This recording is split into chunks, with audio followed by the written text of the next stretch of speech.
Hello dear, आपका इस video के अंदर बहुत बहुत स्वागत है। इस क्लास के अंदर हम एक बहुत ही मज़ेदार टॉपिक करने वाले हैं, that is progressions. Arithmetic progression, geometric progression, या फिर हिंदी में इसको अनुक्रम बोलते हैं, हार्मोनिक प्रोग्रेशन। हमारे सिलेबस के अंदर मेनली ये ज़्यादा हावी होएगा, ये उससे कम। और ये तो सिलेबस में बिल्कुल है ही नहीं, लेकिन फिर भी मैं आपको इसकी इंट्रो दे दूंगा, इसका बेसिक दे दूंगा, पता होना चाहिए बेसिक। ये टॉपिक मैं पहली बार पढ़ा रहा हूँ, पहली बार सेपरेटली पढ़ा रहा हूँ। अदरवाइज मैं एवरेज के अंदर इसको कवर कर देता हूँ, सिंप्लीफिकेशन के अंदर इसको कवर कर देता हूँ, या फिर अलजेब्रा में कहीं ना कहीं मैं इनको छोटे रूप से कवर करता आ रहा था, क्योंकि इनके ऊपर डायरेक्टली कोई क्वेश्चन पूछा ही नहीं जाता था। फिर भी मैं बेसिक फॉर्मूले, बेसिक अंडरस्टैंडिंग सब कुछ कवर कर देता था। लेकिन फिलहाल एक आधे क्वेश्चन इसके सम पर पूछे गए हैं। पहले भी मैं सम का फॉर्मूला ये सब बताता था, बट अब डायरेक्ट इसके ऊपर एक आधा क्वेश्चन पूछा गया है, सिर्फ एक आधा, तो मैं इनको एक अलग से टॉपिक बनाकर आपको पढ़ा दूंगा। ठीक है, तो ये मैं जो अपना फाउंडेशन बैच है उसके अंदर भी एक क्लास आएगी, जो अपना टीयर 2 बैच है उसके अंदर भी क्लास आएगी। तो जो टीयर 2 बैच है वो जो बच्चे हैं वो इसको थोड़ा सा तेज स्पीड पर देख लेंगे, फाउंडेशन बैच वाले अपने हिसाब से देख लेंगे जितना उनके पास टाइम है। ठीक है भाई, तो मैं अपनी स्पीड पर इसको बताऊंगा, अपनी पेस पर इसको बताऊंगा। आपने क्या करना है, अपनी पेस पर अपने टाइम के हिसाब से इनको देखना है। ज़्यादा स्पीड में भी देख लोगे तो कोई दिक्कत नहीं है, एक बार बढ़िया तरीके से इनके सारे पहलू जो आपके दिमाग में होने चाहिए, इनके पॉइंट, वो आपके दिमाग में बैठ जाएंगे। मैं बैठा दूंगा, मेरी जिम्मेवारी है। ठीक है, जब मैं आप लोगों को पढ़ाता हूं तो आपकी सिर्फ इतनी जिम्मेवारी है कि फुल अटेंशन देकर मेरे को फुल अटेंशन दो, फुल अटेंशन देकर आप वीडियो देखो। बाकी जो ये काम है कि भाई फॉर्मूला कैसे याद करवाना है, चीज़ों को सिंप्लीफाई कैसे करना है, एग्ज़ाम में स्पीड कैसे बढ़ेगी, वो सारे काम अपने आप हो जाएंगे, आपको करने की ज़रूरत नहीं है। आपको सिर्फ जो मैं बोल रहा हूँ वो मानने की ज़रूरत है, करने की ज़रूरत है। अपने आप रिजल्ट्स आने लग जाएंगे, अपने आप चीज़ें इंप्रूव होने लग जाएंगी। ठीक है भाई, तो करते हैं फिर स्टार्ट। तो चलिए जी, तो सबसे पहले तो एक बेसिक इंट्रोडक्शन कि ये चीज़ें हैं क्या। अरिथमेटिक प्रोग्रेशन, हिंदी में इसको बोलते हैं समांतर श्रेणी। ज्योमेट्रिक प्रोग्रेशन, गुणोत्तर श्रेणी। और हार्मोनिक प्रोग्रेशन, हरात्मक श्रेणी। तो एपी बता देता हूँ सबसे पहले क्या है। जैसे 3 में 4 जोड़ दो 7, में 4 जोड़ दो 11, में 4 जोड़ दो 15, में 4 जोड़ दो 19। ठीक है, कोई ऐसी सीरीज जिसके अंदर कोई सेम टर्म जोड़ा जाए और अगला टर्म बनाया जाए, इसको बोलते हैं अरिथमेटिक प्रोग्रेशन। 4 जोड़ दो, 5 जोड़ दो, 7 जोड़ दो, 2 घटा दो, 3 घटा दो, फर्क ही नहीं पड़ता। जैसे मान लो 10 में से 3 घटा दिया 7, में से 3 घटा दिया 4, में से 3 घटा दिया 1, में से 3 घटा दिया -2, में से 3 घटा दिया -5, एंड सो ऑन। तो इसके अंदर 3 घटा रहे हैं, लेकिन हम ये मान लेंगे कि -3 जोड़ रहे हैं। ठीक है, तो एक ऐसी सीरीज जिसके अंदर 2 कंसेक्यूटिव टर्म्स में सेम डिफरेंस हो, कॉमन डिफरेंस हो, ठीक है, उसको हम बोलते हैं जी क्या, एपी। बेसिकली एक बार समझ लो ये चीज़ें क्या है। जब सेम चीज़ जोड़कर अगला टर्म आए, सेम चीज़ जोड़कर फिर अगला टर्म आया, कुछ चीज़ जोड़ी फिर अगला टर्म आया, तो एपी बन गई। ऐसे ही जब सेम चीज़ से गुणा करने पर अगला टर्म आए, सर कैसे, जैसे मान लो ये 5 है, 5 को मैंने 2 से गुणा किया 10, को मैंने 2 से गुणा किया 20, को मैंने 2 से गुणा किया 40, को मैंने 2 से गुणा किया 80। तो ये क्या बन गई, ये बन गई अपनी ज्योमेट्रिक प्रोग्रेशन, यानी कि गुणोत्तर श्रेणी। समांतर का मतलब देखो कि समान अंतर है, इनके बीच में जो अंतर है कि नहीं भी 2 टर्म्स के बीच में, वो समान है। ये गुणोत्तर है कि सेम चीज से गुणा किया जा रहा है। ठीक है, तो ये तो हो गई अपनी एपी या फिर समांतर श्रेणी, और ये हो गई अपनी गुणोत्तर श्रेणी। ठीक है, अब सर हरात्मक श्रेणी क्या होती है। हर यानी कि हिंदी वालों को पता है, ये न्यूमरेटर होता है, ये डिनोमिनेटर होता है, इसको हिंदी में बोलते हैं हरात्मक। तो यानी कि अगर मैं कोई एपी है उससे एक सीरीज बना दूं, उसको रेसिप्रोकल करके, यानी कि उनके टर्म्स को अगर मैं हर में ले जाऊं, जैसे अगर मैं लिखूं 1/3, 1/7, इसको मैं उल्टा कर रहा हूं 1/11, इसको मैं उल्टा कर रहा हूं 1/15, तो ये हो जाएगी हरात्मक श्रेणी। यानी कि एक ऐसी सीरीज जिसके डिनोमिनेटर जो हैं वो एपी में, या फिर आप ऐसे बोल सकते हो कि कोई भी एपी है उसका रेसिप्रोकल कर दें, अगर सारे टर्म्स का व्युत्क्रम कर दें उनको, तो एक हार्मोनिक प्रोग्रेशन बन जाएगी, एक हरात्मक श्रेणी बन जाएगी। ठीक। तो ये अपने सिलेबस में है नहीं, इसका आज तक एक भी क्वेश्चन आया नहीं है, इनके क्वेश्चंस आए हैं, तो इसकी भी बेसिक जानकारी दूंगा और इनके ऊपर ठीक ठाक हम प्रैक्टिस भी कर लेंगे। कंसेप्ट तो डेफिनेटली हम सारे जान ही लें। ठीक है भाई, तो स्टार्ट कर दें फिर।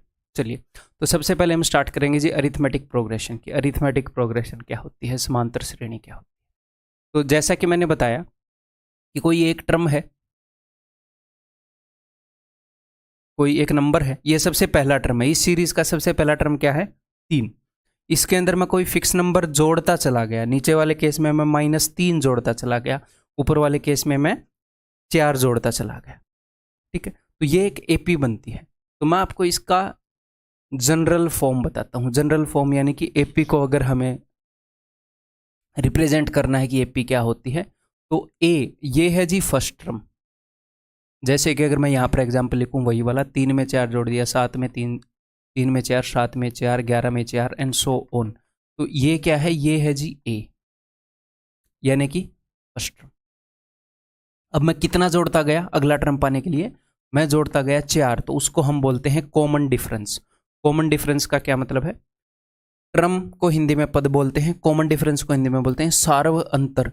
यानी कि सारव यानी कि सब जगह जो अंतर था, हर 2 टर्म्स में जो अंतर था, जो कॉमन डिफरेंस था, यहाँ पर भी 4 का, यहाँ पर भी 4 का, यहाँ पर भी 4 का, तो उसे हम बोलते हैं कॉमन डिफरेंस, दैट इज 4। ठीक है, तो इसकी जनरल फॉर्म को बुकिश लैंग्वेज में ना सोच के एक बार समझने की कोशिश करो कि पहले टर्म के अंदर जब मुझे दूसरा टर्म निकालना था, तो पहले टर्म के अंदर मैंने एक बार डी को जोड़ दिया। बताओ जोड़ दिया कि नहीं जोड़ दिया। जब मैंने दूसरा टर्म निकालना था तो मैंने डी कितनी बार जोड़ा, पहला टर्म 3 है, इसके अंदर मैंने एक बार 4 को जोड़ दिया। जब आपको इससे अगला टर्म निकालना है तो आप फिर से 4 को जोड़ देंगे, या फिर मैं ऐसे बोल सकता हूं कि 3 के अंदर 2 बार 4 को जोड़ दिया। भैया एक बार 4 को जोड़ोगे तो 7 आ जाएगा, एक बार और 4 को जोड़ोगे तो 11 आ जाएगा। तो यहां से लेकर यहां तक टोटल 2 बार आप जोड़ चुके हो। तो अगर तीसरा टर्म निकालना है, आप ये देखो, ए में डी जोड़ा तो अगला आ गया क्योंकि कॉमन डिफरेंस है, फिर एक और डी जोड़ा तो एक डी ऑलरेडी है तो a+2d हो गया, फिर a+3d हो गया, एक और कॉमन डिफरेंस हम जोड़ते जा रहे हैं। ठीक है, या फिर हम ऐसे सोच सकते हैं कि पहला टर्म तो है a, दूसरा टर्म निकालना है तो दूसरा है तो कॉमन डिफरेंस एक बार जोड़ूंगा, अगर तीसरा टर्म निकालना है तो कॉमन डिफरेंस 2 बार जोड़ दिया, अगर चौथा टर्म निकालना है तो कॉमन डिफरेंस 3 बार जोड़ दिया, पांचवा टर्म है तो 4 बार जोड़ दिया। जितने भी पोजीशन वाला टर्म है उससे एक कम बार हम कॉमन डिफरेंस जोड़ रहे हैं, क्योंकि फर्स्ट टर्म जब निकाला था तो कॉमन डिफरेंस जोड़ना ही नहीं है, वो तो खुद फर्स्ट टर्म है, 0 बार कॉमन डिफरेंस जोड़ा। ठीक है जी, क्लियर है।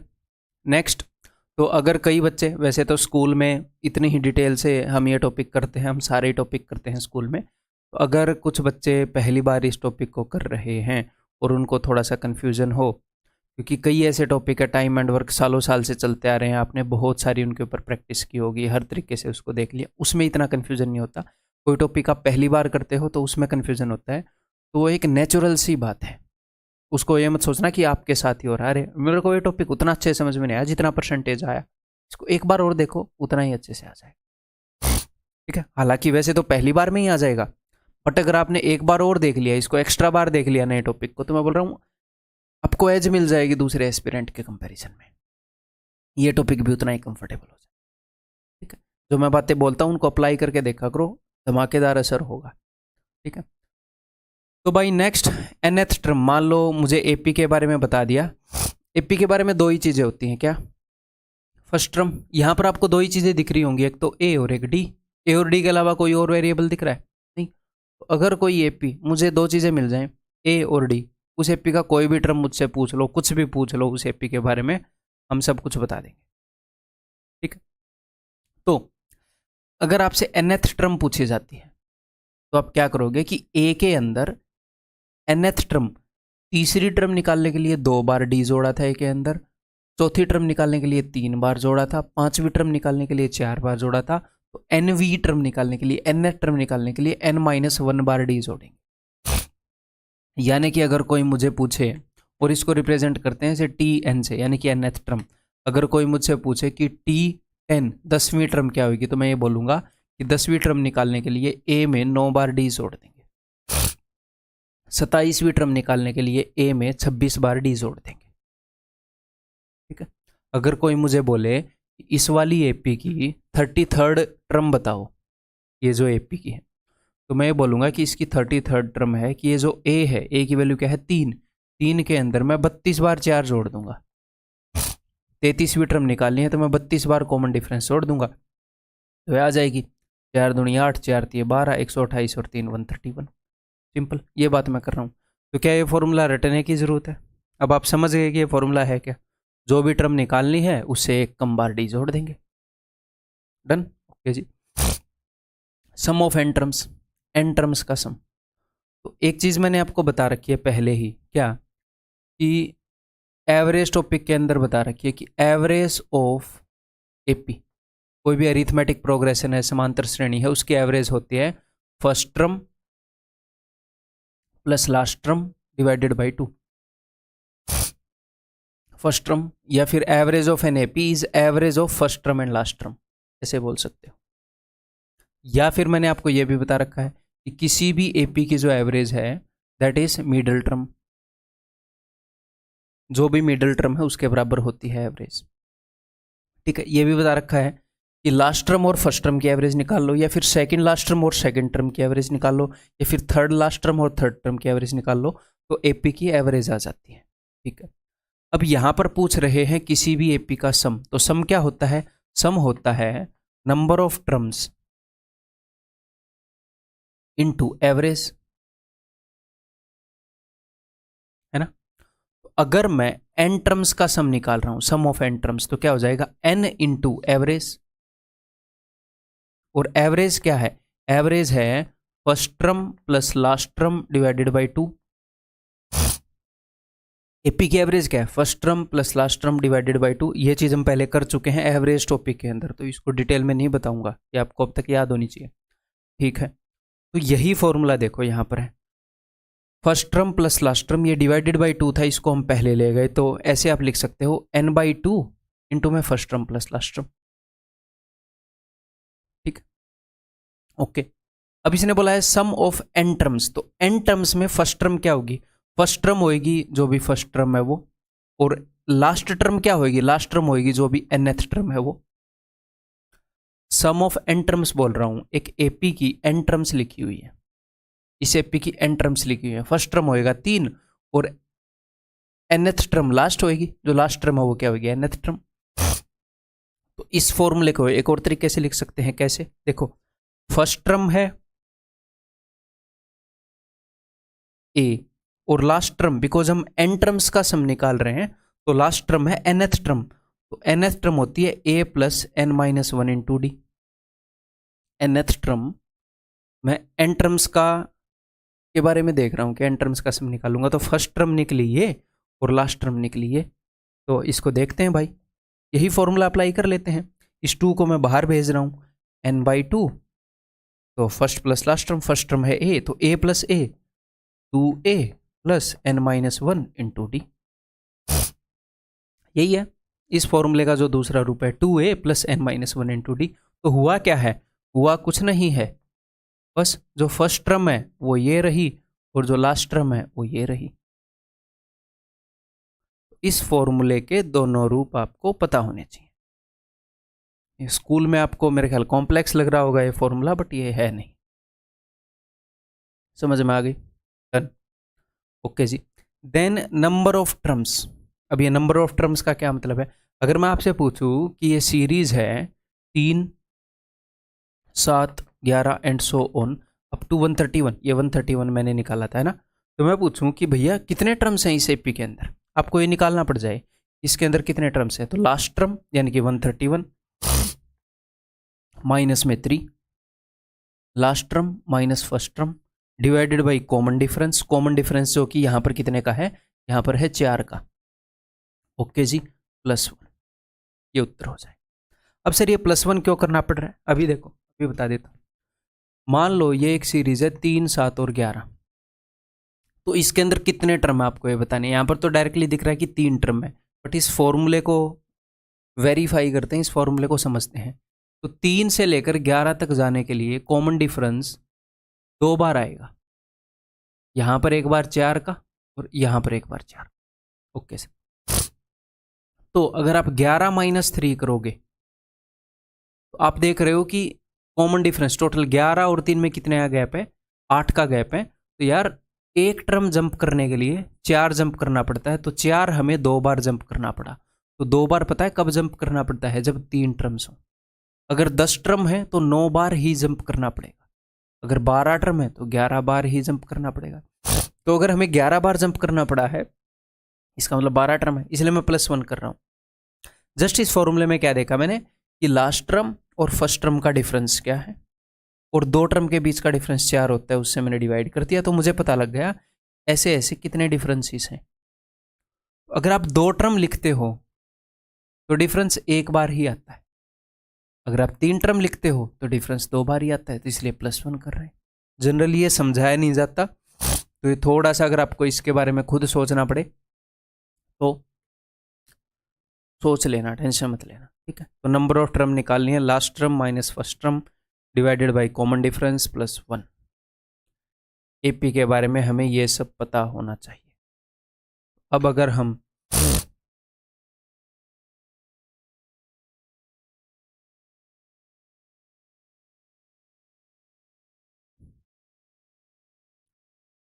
मान लो अपने पास एक एपी है, a = 10, कॉमन डिफरेंस = कुछ भी मान लो 3।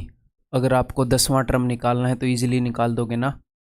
a के अंदर यानी कि 10 के अंदर 9 बार कॉमन डिफरेंस छोड़ना है, 9 3 27, ऐसे डायरेक्टली 37, ठीक है। अगर मैं आपको बोलूँ कि भैया 22वां टर्म निकालना है तो निकाल दोगे ना। a के अंदर 21 बार जोड़ना है, क्या कॉमन डिफरेंस 21 3 63, तो भैया 70। अगर मैं आपको बोलूँ कि सम ऑफ फर्स्ट 20 टर्म्स बताना है तो बता दोगे ना। सम ऑफ फर्स्ट 20 टर्म्स बताने के 2 तरीके हैं। क्या, आपके पास फर्स्ट टर्म है A1, इसको मैं बोलूँगा फर्स्ट टर्म 10, और यहाँ पर मैं लिख रहा हूँ A20। तो 20वां टर्म आप पता कर सकते हो। जी हाँ, इजीली पता कर सकते हैं, क्योंकि मेरे पास A और D दोनों हैं। ये सीरीज़ क्या है, ये सीरीज़ है 10 3 13 3 16 3 19 100। तो 20वां टर्म कैसे आएगा, 10 के अंदर 19 बार कॉमन डिफरेंस जोड़ दूंगा, 19 3 57 यानी कि 67। आप या तो इसको ऐसे कर लो, सम ऑफ 20 टर्म्स बताना है कि भैया 20/2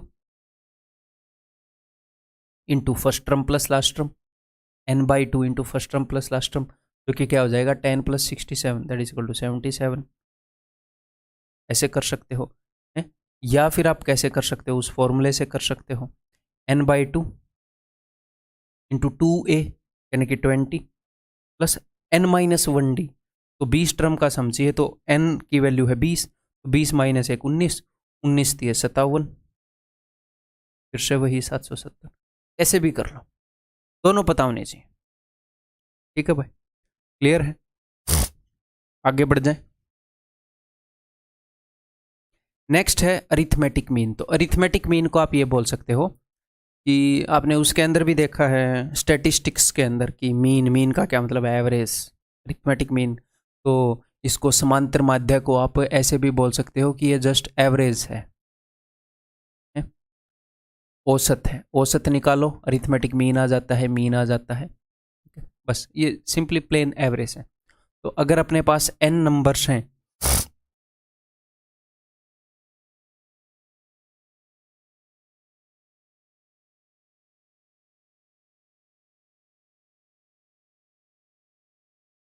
अगर अपने पास n नंबर्स हैं a1 a2 a3 an, तो इनका अरिथमेटिक मीन क्या होएगा, सिंपली उनकी average a1 + a2 a3 an बटे में n, sum of values upon number of values, ठीक है, simple, sum of values upon number of values, ठीक। Arithmetic mean of a and b, अगर 2 नंबर है a और b तो इनका अरिथमेटिक मीन क्या होएगा, सिंपली इनकी एवरेज a + b/2।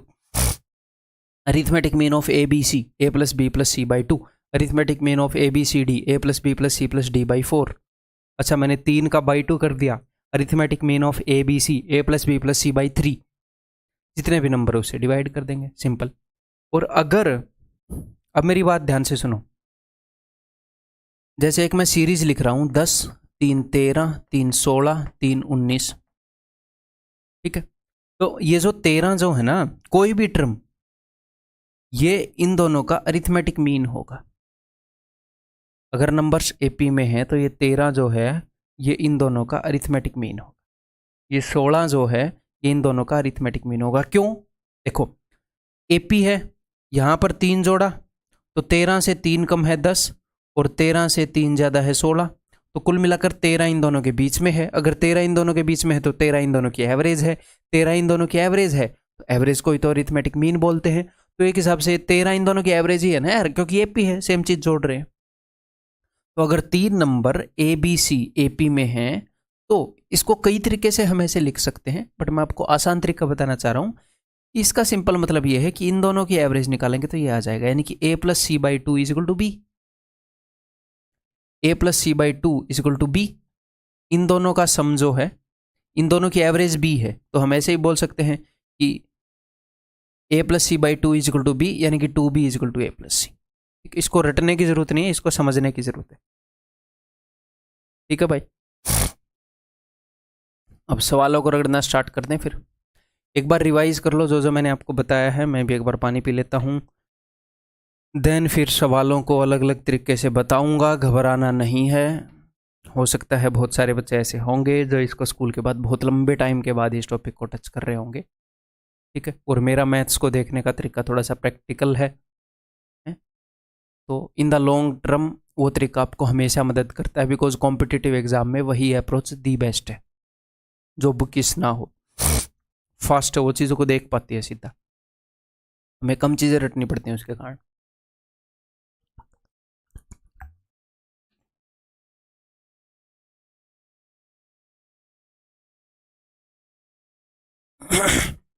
ओके जी,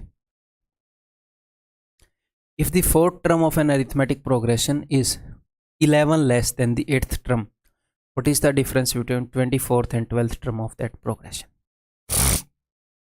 ठीक है, तो जो चौथा टर्म है वो 11 कम है 8वें टर्म से। तो पहले तो मैं बिल्कुल बुक वाले हिसाब से चलूंगा, और वैसे चलना भी मुझे पड़ेगा। फिर उसके बाद अगर कोई क्वेश्चन कोई फास्ट तरीके से हो सकता होगा, प्रैक्टिकली उसको देख कर एनालाइज करके वही मैं आपको बताता रहूँगा, दोनों तरीके बताता रहूँगा। ठीक है, अगर इस तरह का क्वेश्चन आए और आप सीधा फॉर्मूलों की मदद से कर लें, बुक वाले तरीके से कर लें, तो भी कोई दिक्कत नहीं है। अगर एक क्वेश्चन आए उसको आप वैसे हैंडल कर लें तो कोई दिक्कत ही नहीं है, वो टेंशन मत लेना। ठीक है, चलिए जी। तो ये बोल रहा है कि जो फोर्थ टर्म है अरिथमेटिक प्रोग्रेशन का, वो 11 कम है 8वें टर्म से। तो मैं फोर्थ टर्म लिख रहा हूँ। फोर्थ टर्म क्या होगा? a plus 3d। चौथा टर्म है तो a के अंदर 3 बार d जोड़ेंगे। और 12वां टर्म क्या होगा? 12वां टर्म होगा a प्लस 11d। अच्छा, 8वां टर्म बोला था। 8वां टर्म क्या होगा? 8वां टर्म होगा a plus 7d।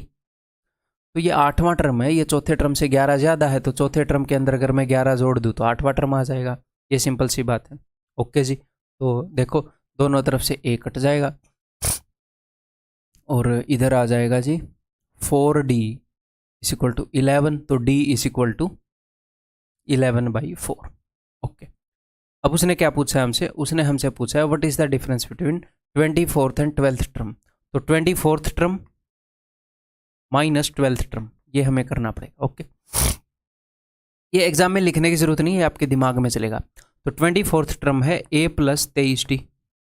Okay sir, और 12th टर्म है a प्लस 11d। 12वां टर्म है तो 11 बार d जोड़ेंगे, तो ये मैं घटा रहा हूँ, minus a minus 11d। a से a कट गया, 23 में से अगर 11 जाएगा तो क्या आ जाएगा? ये 12। तो 12d की वैल्यू पूछ रहा है बंदा। तो अगर 4d की वैल्यू 11 है तो 4d का 3 गुना है, तो 11 का 3 गुना 33। Answer is equal to option c. Simple, clear, getting में? ये सिंपल काम करना था।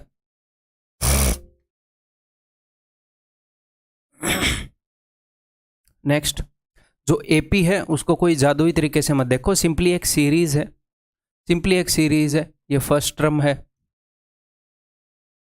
ये फर्स्ट टर्म है, ये सेकंड टर्म है, ये थर्ड टर्म है, एक सीरीज है जिसके अंदर सेम गैप है ऐसे।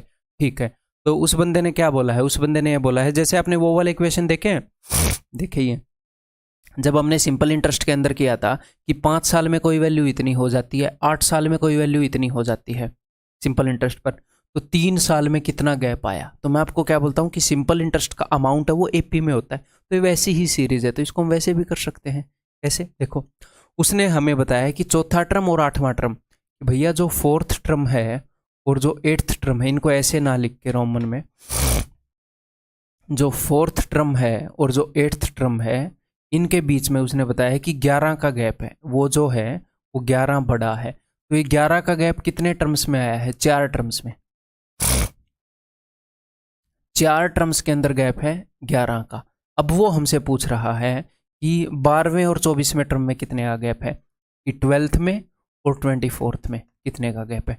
भैया यहाँ पर कितने टर्म्स का गैप है, यहाँ पर 12 टर्म्स का गैप है।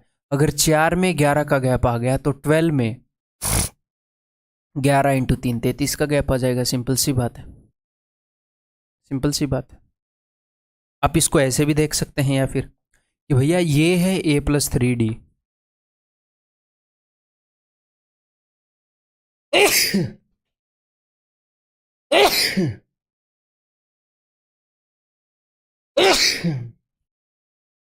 पता नहीं इस मौसम में मेरे साथ ऐसा होता ही है।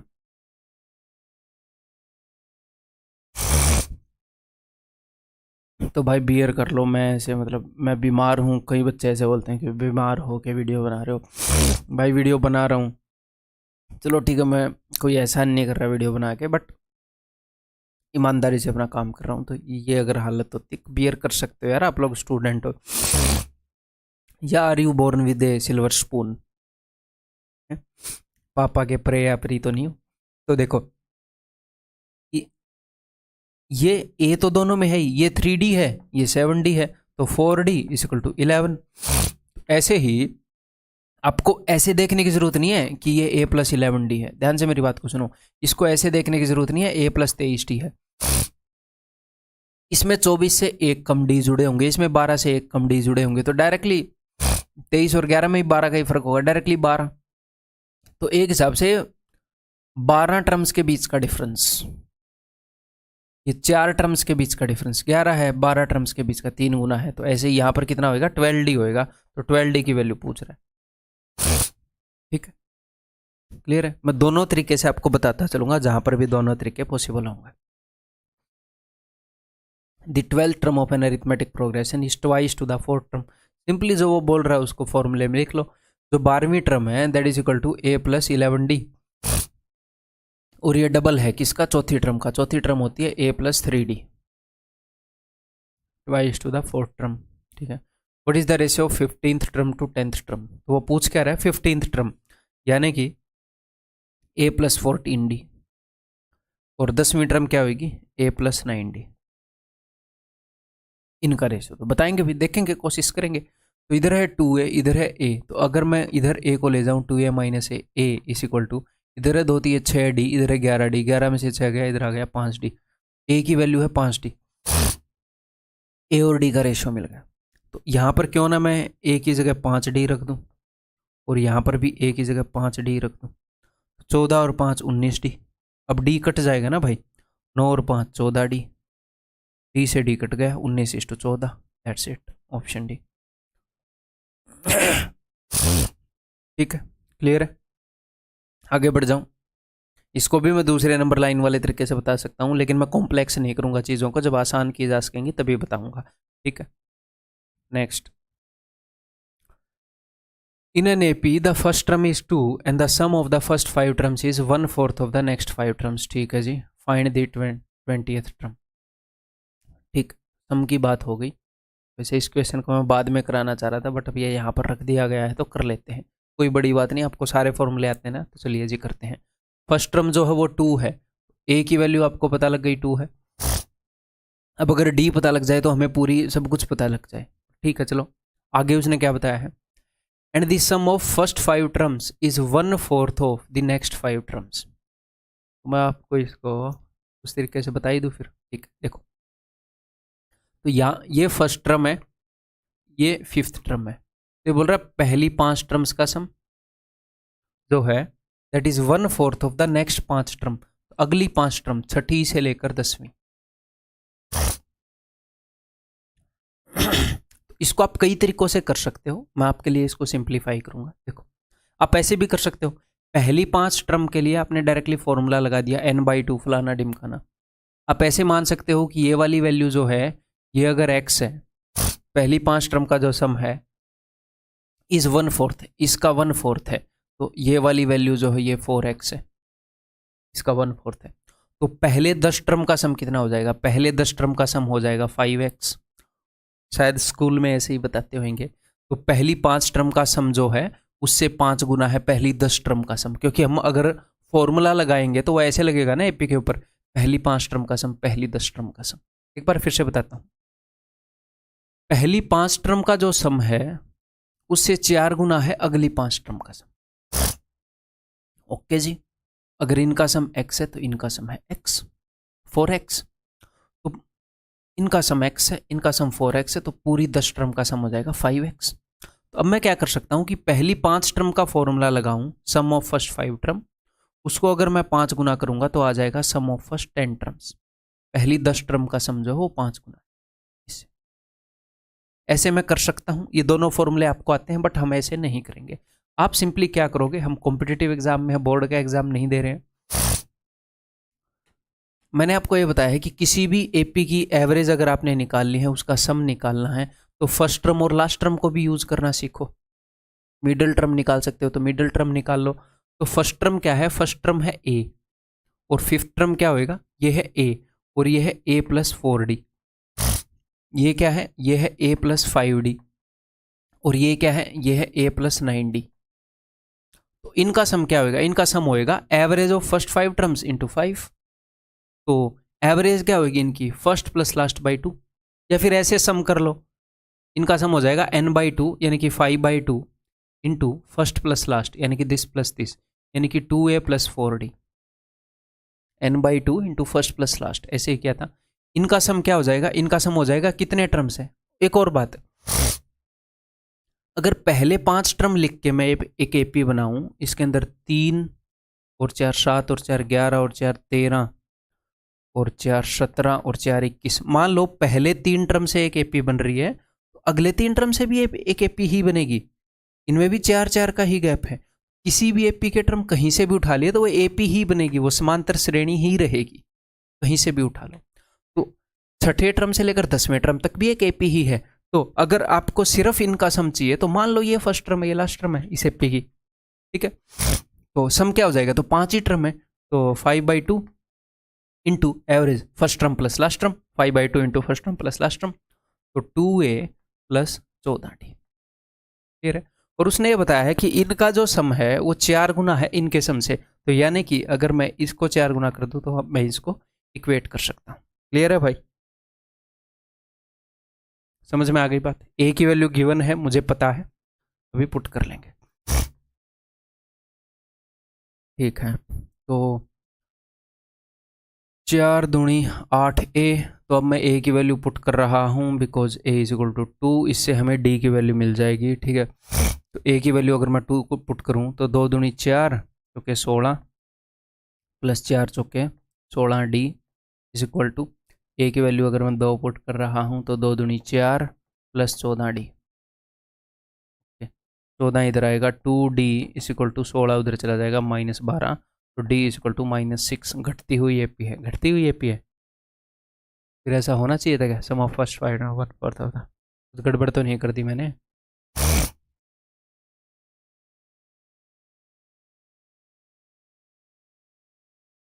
लेट्स सी, दर्शाइए कि, अच्छा हिंदी में ऐसे आ गया, दर्शाइए कि 20वां पद 112 है। मैंने एक क्वेश्चन बनाए थे, छोड़ो बाद में चेंज करूंगा।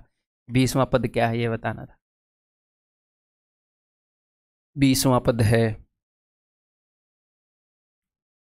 तो 20th टर्म क्या होगा? तो 20th term will be a plus 19d। ठीक है, अच्छा नेगेटिव है फिर भी वो, हाँ ठीक है समझ गया। तो a प्लस 19d, a की वैल्यू है 2 और d की वैल्यू है, तो ये हो जाएगा -114, तो this will be -112। Option c. ये 20वां पद 112 लिख दिया। देख लो, टाइपिंग वाले ऐसे फंसवा देते हैं मैथ के मास्टर को। उनको ये नहीं पता कि एक प्लस माइनस से जज्बात बदल जाते हैं। नेक्स्ट बताओ भाई, उसको एक बार उस क्वेश्चन में कुछ उस दूसरे तरीके से मैं बता सकता था बेटर। फर्स्ट टर्म 2 है, सम ऑफ फर्स्ट 5 टर्म है, ठीक है। नेक्स्ट 4 गुना, ठीक है, बेस्ट है। Next, in an AP if mth term is n and the nth term is m where m is not equal to n find the pth term। ठीक है, देखते हैं। तो अब मान लो ये क्वेश्चन मैं पढ़ूं तो क्या मुझे रास्ता दिख जाएगा कि ऐसे ऐसे? नहीं दिखेगा, मैं जस्ट इसको फॉलो करूंगा कि mth टर्म n है तो ठीक है। mth टर्म क्या होता है? अगर mवां टर्म निकाल रहे हो तो एक कम बार d जोड़ दोगे a के अंदर, तो a plus m minus 1d, इसकी वैल्यू है n। जो mवां टर्म है वो n है, ओके जी। और जो nवां टर्म है a plus n minus 1d, nth term है वो है m है, जो nवां टर्म है वो m है, ठीक है। तो अब हम इनको सोल्व करेंगे और क्या ही कर सकते हैं बताओ। तो ऊपर वाले को मैं लिख लेता हूँ a plus m d minus d is equal to n। नीचे वाले को मैं लिख लेता हूँ a प्लस एन डी सवाल है ये, minus d is equal to m। ऊपर वाले में से नीचे वाले को घटा देते हैं, है ना। तो स्कूल की तरह साइन बदल लो। a में से a गया तो ये हो जाएगा m minus n into d is equal to n minus m। अब उसने ऐसे क्यों बोला था कि m is not equal to n? क्योंकि अगर m जो है n के इक्वल हो जाएगा तो ये भी जीरो, ये भी जीरो, जीरो से जीरो काट नहीं सकते, हमें कुछ वैल्यू मिलेगी ही नहीं, इसलिए उस भाई ने बताया था। अब d की वैल्यू हो जाएगी -1, क्योंकि ये m माइनस एन है, ये n माइनस एम है। इसको माइनस, इससे अगर इसको काटोगे तो -1 आएगा, d is equal to -1, okay. अब d की वैल्यू हमें मिल गई। अब उसने मुझसे पूछा है कि p वाला टर्म बताओ, तो p वाला टर्म बताने के लिए दो चीज़ें चाहिए, क्या? a और d। तो d तो मुझे मिल गया, अब a की वैल्यू निकालनी है। कैसे निकालोगे? इसको कहीं ना कहीं पुट कर दो, d की वैल्यू को यहाँ पर पुट कर दो, यहाँ पर पुट कर दो। सपोज मैं यहाँ पर पुट कर दूँ तो a, d की वैल्यू -1, तो इनके साइन बदल दूँ, -m plus 1 is equal to n। तो a is equal to m plus n minus 1, ये a की वैल्यू हो गई। क्लियर है? ओके जी। अब बता देते हैं p वाला टर्म। तो p वाला टर्म होएगा a plus p minus 1 into D. तो यहाँ पर वैल्यू पुट करते हैं, a की वैल्यू है m प्लस n माइनस 1, ये रही, और d की वैल्यू है -1। d की वैल्यू अगर मैं -1 पुट करूँगा, उसको अंदर मल्टीप्लाई करूँगा तो -p प्लस 1, तो -1 से +1 गया, that is equal to m plus n minus p। ठीक है जी, ऑप्शन बी। ठीक, नेक्स्ट ये देखता हूं बताओगे कि नहीं। एनसीईआरटी का सवाल है, इसको कई तरीके से बताया जा सकता है, बट मैं आपको इसका यूनिवर्सल तरीका ही बताऊंगा क्योंकि वो भी लेंदी है नहीं। देखो, बढ़िया मज़ेदार तरीका है। The sum of n terms of two arithmetic progression are in this ratio. तो सम ऑफ n टर्म्स, तो दो अरिथमेटिक प्रोग्रेशन है अलग अलग, दोनों के लिए अलग अलग a है, अलग अलग d है। ठीक है, तो जो पहले वाली AP है, एक AP के लिए मैंने मान लिया कि ये A है और ये D है, और जो अलग एक AP है उसके लिए मैंने मान लिया कि ये A है और ये D है। A और D मैंने अलग अलग ले लिए। ठीक है, तो इसने बोला n टर्म्स के सम का ये रेशियो। तो पहले वाली AP के लिए n टर्म्स का सम क्या होगा? n/2 इंटू 2a, यानी कि 2a1 plus n-1, n terms है n-1 इंटू d1। पहले वाले का कॉमन डिफरेंस मैंने d1 मान रखा है। दूसरी वाली AP के लिए क्या होगा? n/2 into 2a2, first term मैंने a2 मान रखा है, प्लस n-1 इंटू d2। इसका रेशो बताया है भाई ने 3n। मैं यहाँ पर n की वैल्यू पुट करके हिट एंड ट्रायल से भी कर सकता था, बट वो यूनिवर्सल नहीं है, एक आधे क्वेश्चन में आप फंस सकते हो, वो मेथड हम नहीं यूज़ करेंगे। और ये दूसरी स्टेप में ये उत्तर आपका आ जाएगा। इसमें दिखने में कॉम्प्लेक्स लग रहा है बट आएगा, देखना। तो इस चीज़ की वैल्यू है ये, ओके। अब मैं देखना चाह रहा हूँ कि मुझे निकालना क्या है, तो मुझे निकालना है ratio of their 12th term. तो पहले वाली AP का 12th टर्म क्या होगा? वो होएगा A1 प्लस 12वां टर्म निकालना है तो 11 बार डी जोड़ोगे। ओके, दूसरी वाली एपी का 12th टर्म क्या होगा, A2 प्लस 11D2, उसका फर्स्ट टर्म A2 है, कॉमन डिफरेंस D2। मुझे इसकी वैल्यू निकालनी है। ओके, क्या करूं इसके साथ, बिकॉज इसकी वैल्यू मुझे पता है, तो क्या करूं कि इसकी वैल्यू निकले। थोड़ा सोचो, कुछ है मामला। हिंट देता हूं, अगर मैं इसको ऊपर नीचे 2 से मल्टीप्लाई कर दूं, 2A1 plus 22D1, 2A2 plus 22D2। अब इनको देखो, रिजेंबल करवाओ, मुझे इसकी वैल्यू निकालनी है। यहां पर भी 2A1 है, यहां पर भी 2A2 है, n-1 की जगह 22 है। अगर मैं n की वैल्यू 23 रख दूं, यहां पर भी 22, यहां पर भी 22, तो अगर मैं यहां पर n की वैल्यू 23 रख दूं, यहां पर n की वैल्यू 23 रखते ही ये जो चीज़ है यही बन जाएगी ना, 2A1 plus 22D1, 2A2 plus 22D2। अरे यही तो निकालना है, तो n की वैल्यू 23 रख दूं यहां पर दोनों जगह, तो ये तो बन जाएगा ये, और ये क्या बन जाएगा, देखो 23 थी ये 69 प्लस 8, 23 7 161 प्लस 15, ये हो जाएगा 77/5 176। किससे कट रहा है, 11 से, 11 7 11 से जाएगा 16 पर, 7:16 ऑप्शन है। एक बार फिर से बताऊंगा, टेंशन नहीं लेनी, टेंशन नहीं लेनी, जॉब लग के पेंशन लेनी है, ठीक है।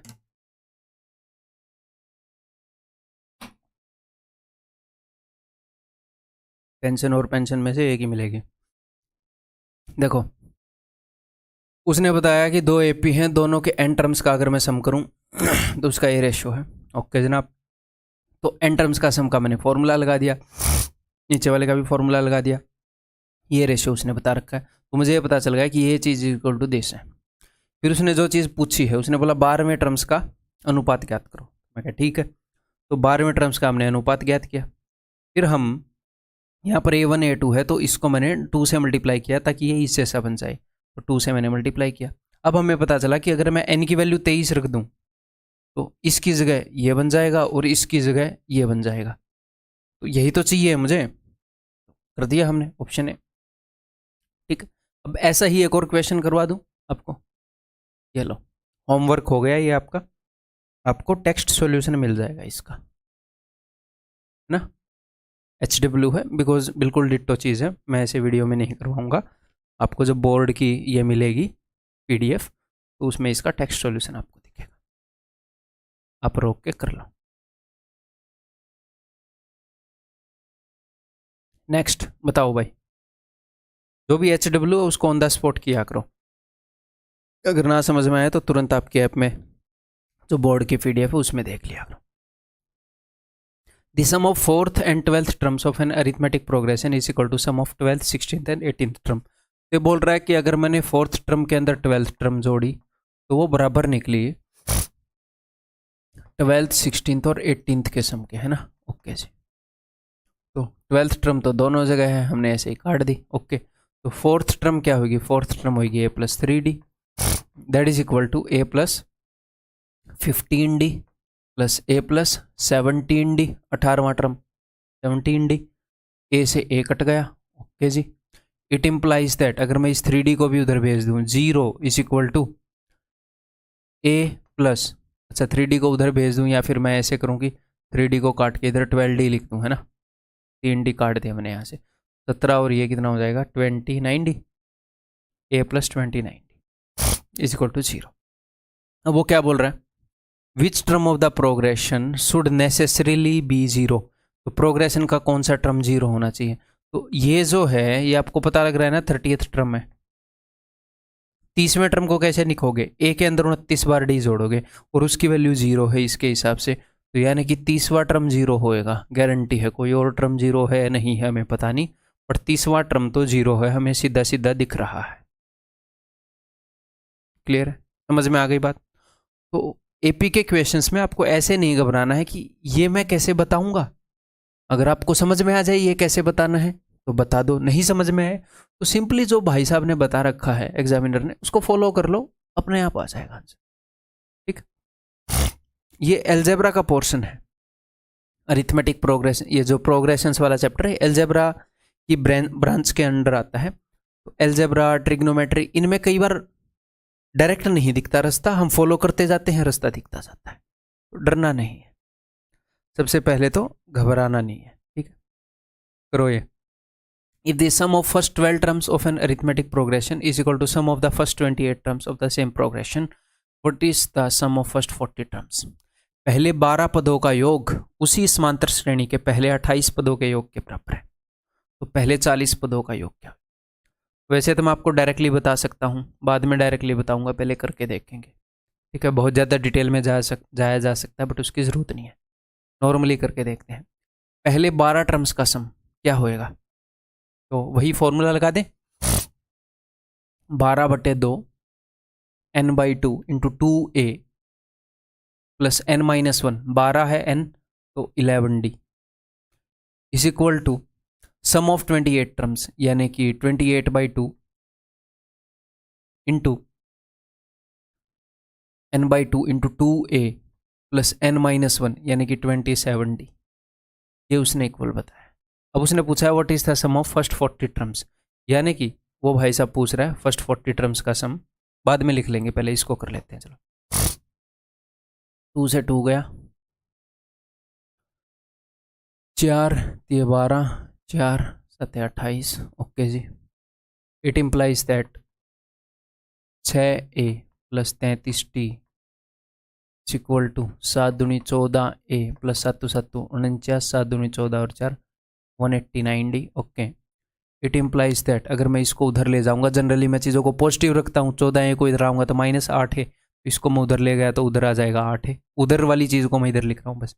और इसको भी उधर ले जाऊँगा तो ही पॉजिटिव होएंगी चीज़ें, plus 156d equal to 0, okay जी। इसमें से कुछ कट सकता है डेफिनेटली, 8 तो नहीं 4 कट सकता है, 4 दूनी 8, 4 3 12, 4 नहीं में 36, तो it implies that 2a plus 39d is equal to 0। तो हमें यहाँ से कुछ मिला नहीं मिला कुछ, जैसे पिछले क्वेश्चन में क्या था, यहाँ से कुछ मिला नहीं मिला, फिर हम देखेंगे पूछ क्या रहा है भाई है? तो देखो अभी दोगलापन उतारते हैं क्वेश्चन का। What is the sum of first 40 terms, तो फर्स्ट 40 टर्म्स का सम क्या होता है, n/2 40/2 into 2a plus n-1 into D, 40 - 1 39, वो ये पूछ रहा है।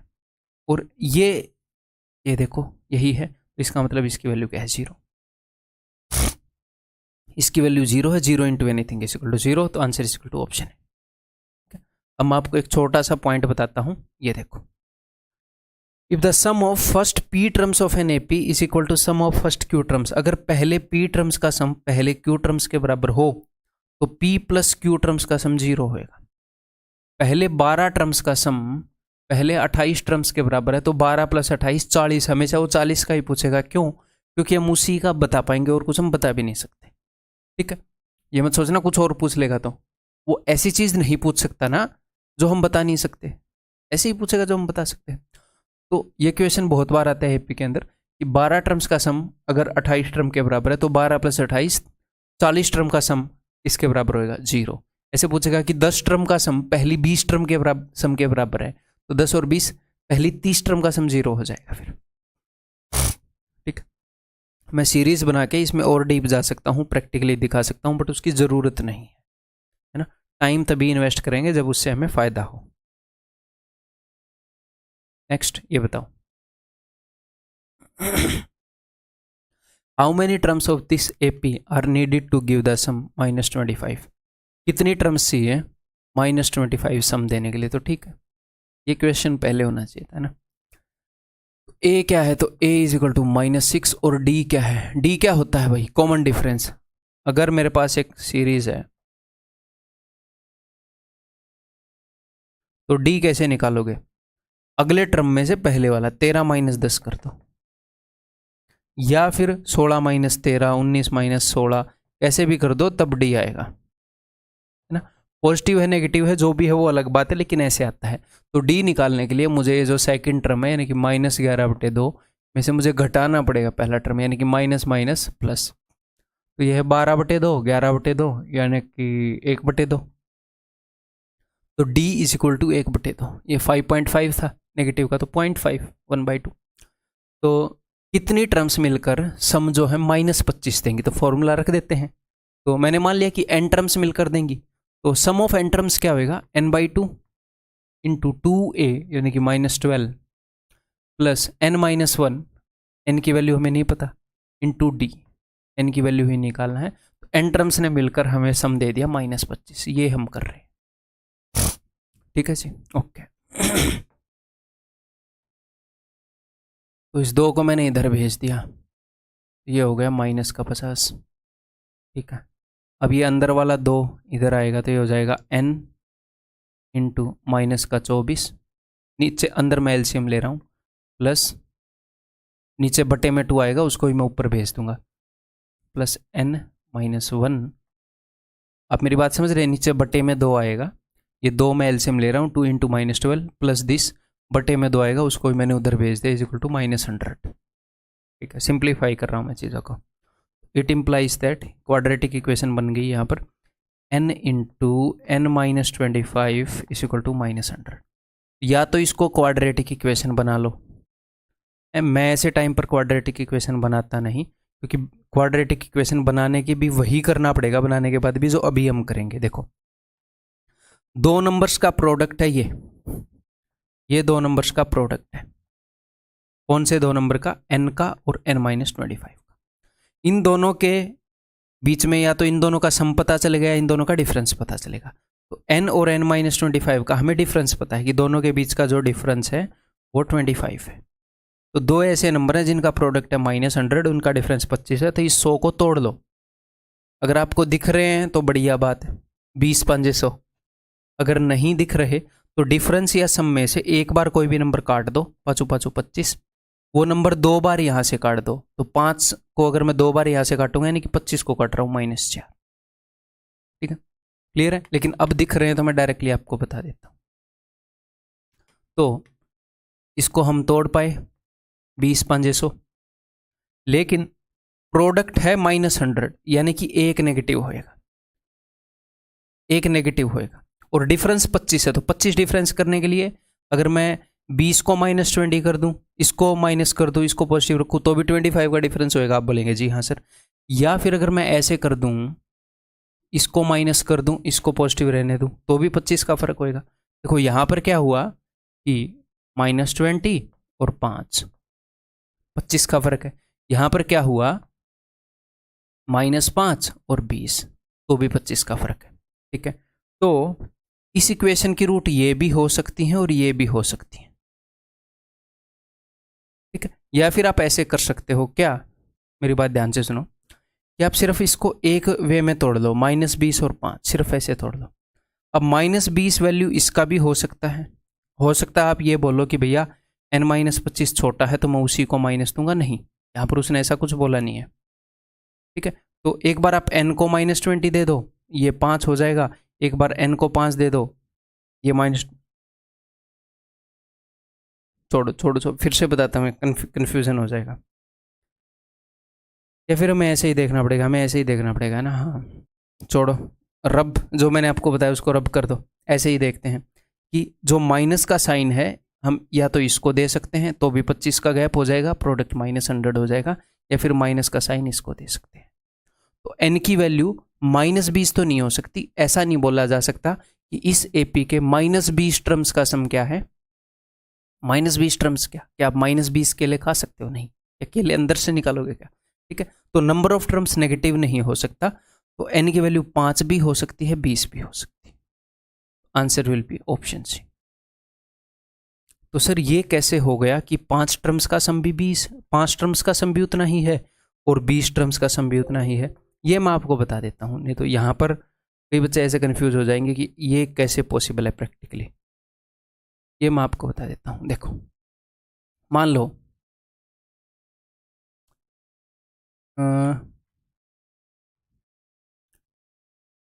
15 में 4 गया, 11 में 4 गया, 7 में 4 गया, 3 में 4 गया, इसमें 4 गया, इसमें 4 गया, मैं 4 घटा रहा हूँ। ऐसी AP है जिसका सम ऑफ टर्म्स, जिसका D जो है वो नेगेटिव है, -9 -13। ठीक है, तो अब देखो होगा क्या ध्यान से मेरी बात सुनिएगा, ये पॉजिटिव है,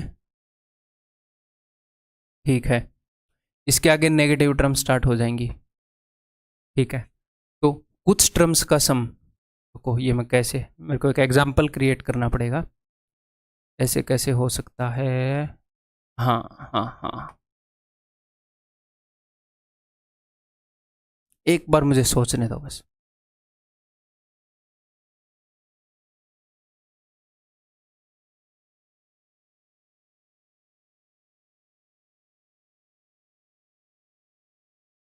इतने टर्म्स का सम भी उतना ही करना है, इतने टर्म्स का सम भी उतना ही करना है, इसको हमें जीरो करना पड़ेगा बीच में, है ना, इतने का भी उतना। अगर मैं ये बोल लूँ कि इतने इतने टर्म्स का सम भी वही है, और चाहे इतने टर्म्स ले लो उनका सम भी वही है, यानी कि इनका सम जो है वो जीरो है, ये सिंपल सी बात हुई है। यानी कि इनका सम जीरो होएगा तो इसमें आधे नेगेटिव होंगे, आधे पॉजिटिव होंगे। यहाँ पर मैं क्रिएट कर पा रहा हूँ 7 और 3 10 और 11 21, 5 और 1 6, और 9 15 13 28 नहीं कर पा रहा, तो ऐसी कोई एपी बनाऊँ फिर, इसमें कुछ पॉजिटिव होंगे कुछ नेगेटिव होंगे, 7 और 3 10 को तो अभी बना देते हैं भाई। मान लो -7 में से मैं कितने घटाऊँ, मान लो 5 गए 2, इसमें मैंने 5 जोड़ दिए, फिर इसमें 5 जोड़ दूंगा 3 आ जाएगा, इसमें 5 जोड़ दूंगा तो 8 आ जाएगा, 8 और 3 11, 7 और 2 9, इसमें 5 जोड़ दूंगा 13 आ जाएगा, इसमें 5 घटा दूंगा तो ये आ जाएगा माइनस का 12, 7 और 2 9 और 12, इस 8 और 3 11 और 13 नहीं बन रहा, बट ठीक है कोई नहीं। क्या मैं कहना चाह रहा हूँ वो मैं आपको बता देता हूँ, मोटा मोटा एग्जैक्ट मैं एपी नहीं बना पा रहा, बट आप समझ जाओगे इतना मुझे पता है। मान लो इनका सम जो है, इनका सम क्या है, -29 है, ठीक है, और मैं बोल रहा हूं कि इतनी टर्म्स ली फिर भी सम -29 ही आया, ऐसा कैसे हो सकता है। देखो, इतनी टर्म्स ली, उनका जो सम है वही सम है इतनी सारी टर्म्स का, तो ये तभी पॉसिबल हो सकता है ना कि जब इन सारी टर्म्स का सम जीरो हो। भाई इनका सम कुछ भी था, उसके अंदर सिर्फ जीरो जुड़ा, तो यहां पर भी इतना ही रहेगा, तो इनका जीरो हो सकता है क्या, हो सकता है, कुछ टर्म नेगेटिव हो जाएंगी, कुछ टर्म नेगेटिव हो जाएंगी, कुछ टर्म पॉजिटिव हो जाएंगी। ये 8 और 3 11 है, ये 7 और 2 9 है, मैं बस एग्जैक्ट ये नहीं बना पाया कि यहाँ पर भी उतना ही बन जाए, यहाँ पर भी उतना ही है, बट आप समझ गए, यहाँ पर भी 11 यहाँ पर भी 11 बनाया जा सकता है। तो ऐसे है कि 5 टर्म्स का भी जो सम है, पहली 5 टर्म्स का जो सम है और पहली 20 टर्म का जो सम है वो सेम ही है। कैसे, यही था ना क्वेश्चन कि कितनी टर्म्स चाहिए -25 सम बनाने के लिए, तो पहली 5 टर्म ले लो या पहली 20 टर्म ले लो, -25 बन रहा है, यानी कि अगली जो ये 15 टर्म्स हैं इनका सम है 0, इनमें कुछ टर्म पॉजिटिव है कुछ टर्म नेगेटिव है, इसलिए यहाँ पर भी -25 सम बन रहा है, तो 20 टर्म का भी -25 सम बन रहा है। क्लियर है, समझ गए भाई, इतनी डिटेल में समझने की जरूरत थी नहीं, बट ये डाउट आ जाता है बच्चे के मन में कि ये प्रैक्टिकली पॉसिबल कैसे है। इक्वेशन ट्राई करो भाई।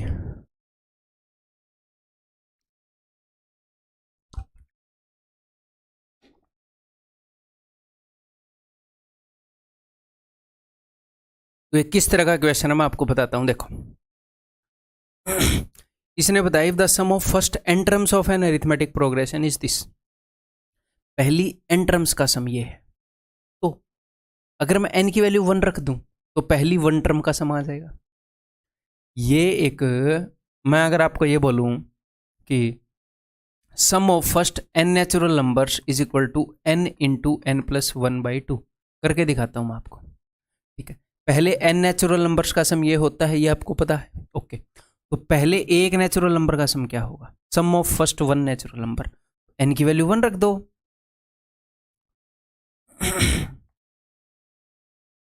ये पहले n नेचुरल नंबर लिख लिए मैंने, 1 2 3 4 5 6, ठीक है। पहले एक नेचुरल नंबर का सम क्या निकला 1, पहले 2 नेचुरल नंबर का सम क्या निकलेगा, पहले 2 नेचुरल नंबर का सम, n की वैल्यू 2 रखोगे 2 इंटू 2+1/2 ये हो जाएगा 3। तो पहले 2 का सम देखो 3 निकला।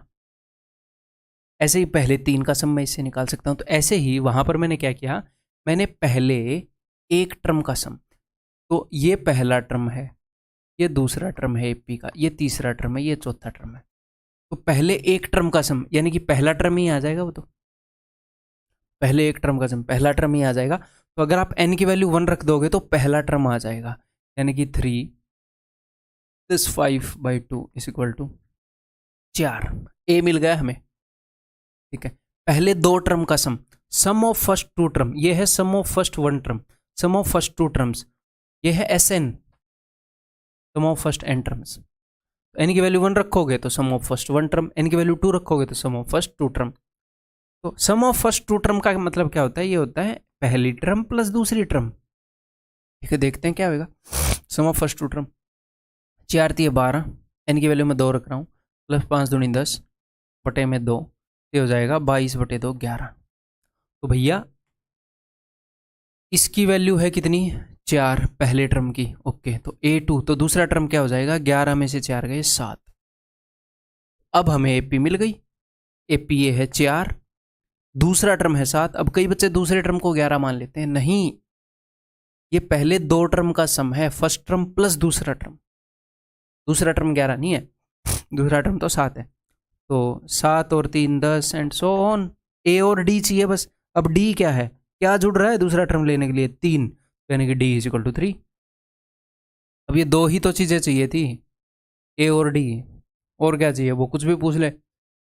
What is the 10th term, तो 10th टर्म क्या है, अभी देखो 10th टर्म होएगा A, यानी कि 4 + 9D, 10वां टर्म है तो 9 बार D, तो 9 × 27, 27 और 4 = 31, that is equal to option B. खत्म बात, क्लियर। इस तरह के क्वेश्चन आएंगे तो कर लोगे, सिंपली वो एक फॉर्मूला बता रहा है आपको। अब इस क्वेश्चन को मैं एक और तरीके से करके आपको दिखाऊंगा। मैं आपको हिंट दूंगा, आपका काम है कि मेरे से पहले आप वो मेथड कैच करेंगे। देखो, what is the 10th term, अगर मैं आपको ये बोलूं कि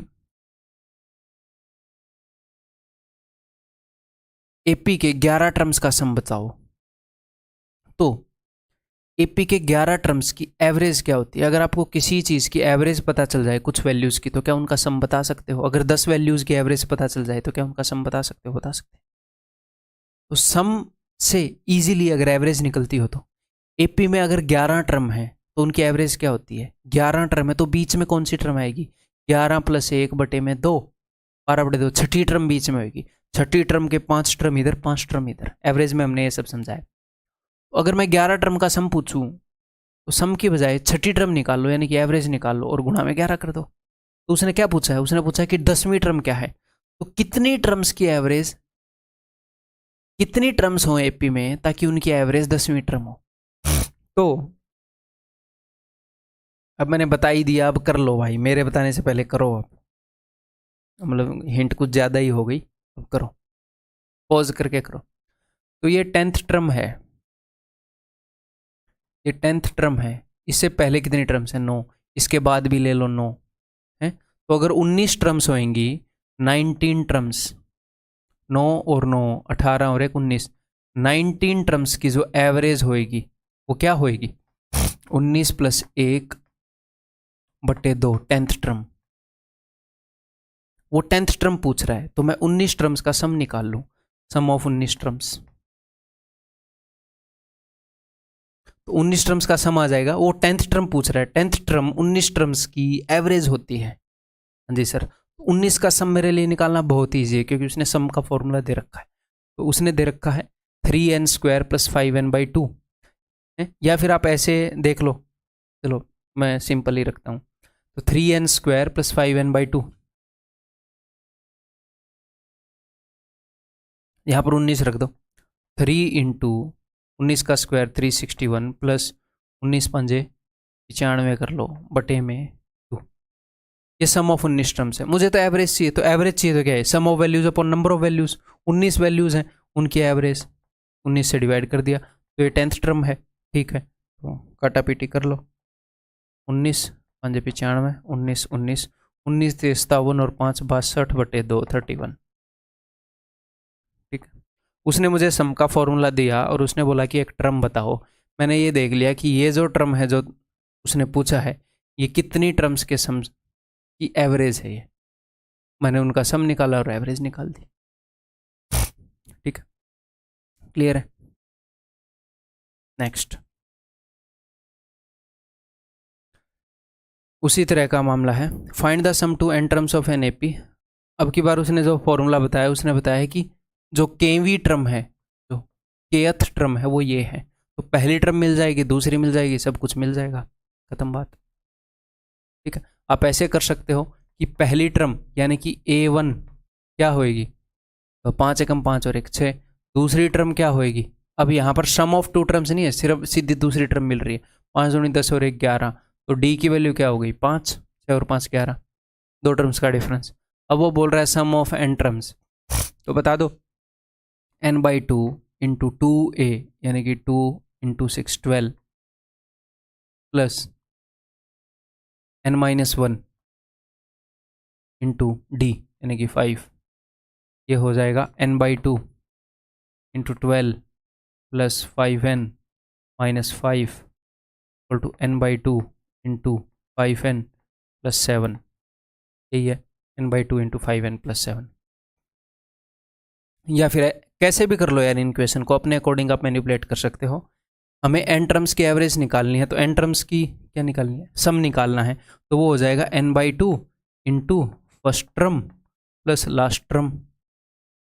तो n/2 फर्स्ट टर्म क्या है, इसमें 1 रखो, तो फर्स्ट टर्म हो जाएगा 6, 1 रखोगे तो k की जगह, और nth टर्म क्या होगा, k की जगह n रख दो, 5n प्लस 1, तो first term is equal to 6 plus 5n plus 1, तो 5n plus n/2 into 5n plus 7 सीधा आ गया। देखो इतना कुछ करना नहीं पड़ा, तो आप कैसे भी कर सकते हो। क्लियर है, ठीक है, आगे बढ़ जाऊं। मैं हर तरह के क्वेश्चन से आपको टच करवा रहा हूं। एपी को थोड़ा सी ज़्यादा क्वेश्चन करेंगे एपी के, और जीपी और एचपी के दोनों को मिलाकर भी एपी के बराबर शायद नहीं होंगे। ठीक है, क्योंकि इसी तरह के इनकी वेटेज है। ये बताओ, अब एक और अंडरस्टैंडिंग दे देता हूँ मैं आपको एपी के अंदर, मतलब एक और अंडरस्टैंडिंग जो मैं दे चुका हूँ उसी को और अच्छे से यूज़ करेंगे। एपी क्या है, एपी जस्ट ऐसे नंबर हैं जिनमें सेम गैप, आज मैंने ये एग्जांपल भयंकर बार ले दिया है ना, ठीक, जिनमें सेम का डिफरेंस है, एक ऐसी सिंपल सी सीरीज है। और हमें एक बात पता है कि एपी की अगर एवरेज निकालनी है तो फर्स्ट प्लस लास्ट की एवरेज निकाल लो, ओके जी, सेकंड या सेकंड लास्ट की एवरेज निकाल लो, ओके जी, या फिर मिडिल टर्म भी एवरेज के बराबर है, ओके जी। हिंट दे रहा हूं मैं, अब करो इसको। तो 3a, b, c, 17 are the consecutive terms of an arithmetic progression, find a plus b plus c। तो ये एक एपी है, तो इस एपी की एवरेज क्या है, first term plus last term divided by 2 यानी कि 3 प्लस 17 डिवाइडेड बाई 2 यानी कि 10। और average first plus last by 2 से भी कर सकते हो, और एवरेज जो है वो मिडिल टर्म के बराबर भी होती है। इस एपी की मिडिल टर्म क्या है, b, तो b की वैल्यू मिल गई ना 10। अगर b की वैल्यू 10 मिल गई तो मुझे एक बात बताओ, अब आप a की वैल्यू भी निकाल सकते हो, लेकिन निकालने की जरूरत है क्या, क्या उसने a की वैल्यू पूछी है इनका सम? अरे भाई ये तीनों भी तो एक एपी ही बना रहे हैं, ये भी तो एक एपी ही बना रहे हैं। एपी के कोई भी अगर आप लगातार टर्म उठाओगे वो भी एपी ही बनाएंगे, उनमें भी सेम गैप होएगा। तो एक एपी है 3 नंबर्स की जिनका बीच वाला अगर 10 है तो उसका सम क्या होगा, बीच वाला 10 है, तो यानी कि यहाँ पर जो एपी बन रही है उसकी एवरेज भी 10 है। आप बोलोगे जी हाँ सर, तो अगर एवरेज 10 है तो 3 टर्म है तो 30 हो जाएगा सम, खत्म बात, इसमें पेन ही नहीं उठाना। और अगर मान लो आपने ये इस तरीके से नहीं किया तो कई बार बच्चे घबरा जाते हैं कि अरे राम, जैसे वो तारक मेहता का उल्टा चश्मा में देखिए, दया हे माँ, ऐसे हो जाते हैं बच्चे। तो मेरे भाई आप सीख रहे हो, अगर आप पहली बार में ही सब कुछ परफेक्ट कर जाओगे फिर सीख क्यों रहे हो, फिर सीखने तो सीख रहे हो इसका मतलब कई चीज़ें बढ़िया कर जाओगे, आप खुश होगे क्या, अरे सर देखा आपने जो तरीका किया उसी से कर डाला है। और कई बार क्या होएगा कि आप लेंदी वे से चले जाओगे तो कोई इसमें ये दिक्कत वाली बात नहीं है कि मैं तो सर लेंदी वे से चला गया। अरे आपने एक्सप्लोर की थोड़ी सी चीज़ें, अब ये भी सीख लो जो मैं आपको सिखा रहा हूँ। तो चिल होकर पढ़ाई करनी है, बिना वजह की टेंशन मत लो। मैं इस तरीके से आपको चीज़ें बता रहा हूँ मेरे भाई, अगर आप ईमानदार हैं जॉब नहीं रुकनी आपकी। बहुत छोटी चीज़ है जॉब, आप ये चीज़ें पढ़ा पाओगे, ऑल्टरनेट करियर ऑप्शन आपका तैयार हो रहा है, आप ये चीज़ें पढ़ा पाओगे, जॉब तो है ही है। ठीक है, मैं इस तरीके से आपको करवा रहा हूँ। ठीक है, तो टेंशन नहीं लेनी, एक आधी चीज़ें निकल आए नहीं निकल आए तो इनकी। चलो next question.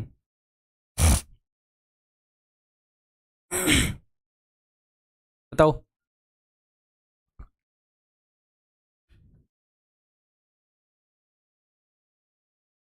If the sum of first 11 terms of an arithmetic progression is 231, what is the sixth term? तो पहले तो इसको बुकिश लैंग्वेज में कर लेते हैं। ठीक है, तो 11 टर्म्स का सम यानी कि 11/2 इंटू 2 है, तो स्टैंडी 231। ओके जनाब, तो 11 से मैं इसको काट देता हूँ, 11 दूनी 22, 11 कम 11, 2 से इसको काट देते हैं तो a + 5d इक्वल टू, ये 2 उधर चला जाएगा, नहीं 2 से मैंने इसको काट दिया तो ये तो 21 ही होगा। ठीक है, अब मुझे तो ये मिला है और कुछ तो मिला नहीं। उसने क्या पूछा, what is the sixth term? तो सिक्स्थ टर्म क्या होगी, सिक्स्थ टर्म होगी a + 5d। अच्छा, उसने यही पूछा है, जो निकल आया उसकी इन्फॉर्मेशन से उसने यही पूछा है। वो पूछ भी वही सकता है जो क्वेश्चन से निकाल सकते हैं हम, लेकिन आपको ऐसे करने की ज़रूरत नहीं थी भैया। 11 टर्म्स हैं, एक एपी के अंदर 11 टर्म्स हैं, तो इसकी एवरेज क्या होगी, इसकी एवरेज होगी 11 + 1/2, सिक्स्थ टर्म। ये अंडरस्टैंडिंग मैं आपको एवरेज टॉपिक के अंदर दे चुका हूँ। किसी को ये अंडरस्टैंडिंग हल्की लग रही है, उसकी थोड़ी सी कमज़ोर है, तो आप क्या कर सकते हो, एवरेज के अंदर जहाँ पर मैंने एवरेज ऑफ एन एपी करवाया है वो देखोगे तो बहुत ही स्ट्रॉन्ग की है मैंने वहाँ पर ये अंडरस्टैंडिंग। तो इसलिए दोबारा टाइम इन्वेस्ट नहीं कर रहा, क्योंकि बढ़िया तरीके से टाइम दे चुका हूँ, हर तरह के क्वेश्चन करवा चुका हूँ। ठीक है, तो 11 टर्म्स होंगे। अगर n टर्म्स हैं, एक बार बेसिक फिर से बता देता हूँ, n टर्म्स है किसी एपी के अंदर, तो जो मिडल टर्म है वो कौन सा होता है, मिडल टर्म की पोजीशन हमें पता लग जाती है, वो है n + 1/2 पोजीशन पर मिडल टर्म होता है। अगर 11 टर्म है तो मिडल टर्म की पोजीशन है 11 + 1/2, सिक्स्थ पोजीशन पर मिडल टर्म होएगा। कई बार मिडल टर्म 5.5 पोजीशन पर होता है, यानी कि 5वें और 6ठे टर्म के बीच में होता है। 5वें और 6ठे टर्म की एवरेज लेनी, तो यहाँ पर सिक्स्थ टर्म, तो ये जितने भी टर्म उसने बताए हैं उनकी एवरेज है सिक्स्थ टर्म। उनकी आप एवरेज निकालोगे तो 6 टर्म के बराबर होगी, और इसीलिए उसने सिक्स्थ पूछा है, और कुछ वो पूछ भी नहीं सकता। तो जस्ट उनकी एवरेज निकाल लो, 11 टर्म से 11 से डिवाइड कर दो 21। हमें एक बात पता है कि 11 टर्म्स का सम इतना है, तो एवरेज 21 है। 11 टर्म्स की एवरेज 21 है, और हमें इतना ही पता है कि इन 11 टर्म्स की जो एवरेज है वो 6ठे टर्म के बराबर है। 6ठा टर्म जो भी है वही 11 टर्म्स की एवरेज है, यानी कि 6ठा टर्म 21 है। ठीक, समझ रहे हो क्या कर रहा है वो? What is that guy doing? देखो, if the 10th term of an arithmetic progression is 12, what is the sum of first 19 terms of that AP? देखते हैं। मैं पहले नॉर्मली ये जो भी बता रहा है उसको रिप्रेजेंट करके देखता हूँ, फिर दूसरे तरीके से बताने की कोशिश करूँगा अगर होगा तो। If 10th term of an arithmetic progression is 12, तो 10th टर्म 12 है, यानी कि a + 9d = 12, ये बताया। Okay, what is the sum of first 19 terms? पहली 19 टर्म्स का सम। अच्छा हाँ, समझ गया मैं क्या, ये बताता हूँ दूसरे तरीके से बात। 19 टर्म का सम 19/2 इंटू 2a + n - 1, 19 - 1 18d। तो ये देखो, इसका एग्जैक्टली डबल है कि नहीं? तो बस ठीक है, 19/2 इंटू a + 9d की वैल्यू है, a + 9d के डबल की वैल्यू होगी 12 × 2, 19 × 12, तो 19 दूनी 38, यूनिट डिजिट 228, उत्तर हो जाएगा। क्लियर है? दूसरे तरीके से उसने बोला है sum of 19 terms, sum of 19 terms, तो ठीक है, तो average of 19 terms, average of 19 terms क्या होगी? Average of 19 terms is equal to 19 plus 1/2th term. 19 terms की जो एवरेज है वो इस वाले टर्म के बराबर होगी, यानी कि 10th टर्म के बराबर होगी।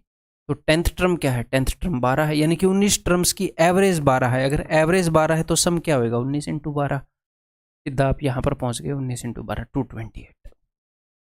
ठीक, clear? Next, if the ninth term of an AP of an arithmetic progression is 13 and the sum of 13th term is 130, what is the 14th term of that progression? 14वां term क्या होगा? पहले तो normally कर लेते हैं, फिर extra दिमाग लड़ाएंगे। 9वां टर्म 13 है, यानी कि a plus 8d is equal to 13। Okay जी। And the sum of first 13 terms, पहले 13 टर्म्स का सम, तो 13/2 into 2a plus 13 minus 1 12d equal to 130। ठीक,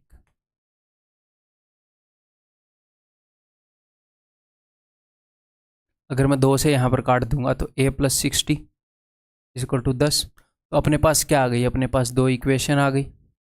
और जब भी ये AP वाला टॉपिक हो तो जो दोनों इक्वेशन है उनमें जनरली a ऐसे मिलेगा। तो सिंपली ये देख लिया करो कितने d का गैप है? 2d का गैप है, तो 2d इज इक्वल टू वो कितना बड़ा है? 3। तो d इज इक्वल टू 3/2 या फिर 1.5। Okay sir. नेक्स्ट, अगर आपको d की वैल्यू मिल गई तो a की वैल्यू भी मिल ही जाएगी। ठीक है, तो मैं यहाँ पर पुट कर देता हूँ। d की वैल्यू है 3/2, तो अगर मैं यहाँ पर पुट कर दूँ 3/2 तो 2 3 6 9, तो a इज इक्वल टू 1 है। इसके अंदर d is equal to 3/2 put किया तो a इज इक्वल टू 1। तो a और d आ गया, आप कुछ भी पूछ ले, पूछ भाई, fake question. What is the 14th term? तो 14th टर्म हो जाएगी a plus 13d, that is equal to 1 plus 13 into 1.5। 13 5 65, 6 13 और 6 19, 20.5। कर लोगे ऐसे? मैंने कुछ नया किया है, मैंने जस्ट एग्जामिनर को फॉलो किया है। उसने बताया 9वां टर्म ये है, मैंने लिख दिया। बोला 13 का सम ये है, मैंने लिख दिया। एक लीनियर इक्वेशन सोल्व करी, उसने जो पूछा बता दिया। ठीक है, अब इसको अलग तरीके से करने की कोशिश करते हैं। Let us try to do this with अलग तरीका। देखो, ninth, if the ninth term 13 है, ठीक है जी। सम ऑफ फर्स्ट 13 टर्म्स, पहले 13 टर्म्स का सम, तो पहले 13 टर्म्स की एवरेज क्या होगी?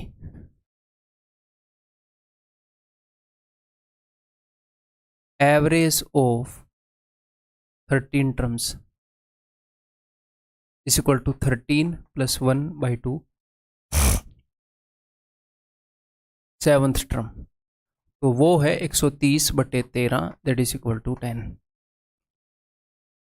13 प्लस 1/2 14/2, 7वां टर्म एवरेज के बराबर होगा। तो सम 130 था, मैं एवरेज निकाल रहा हूँ, टोटल नंबर 13 है 10।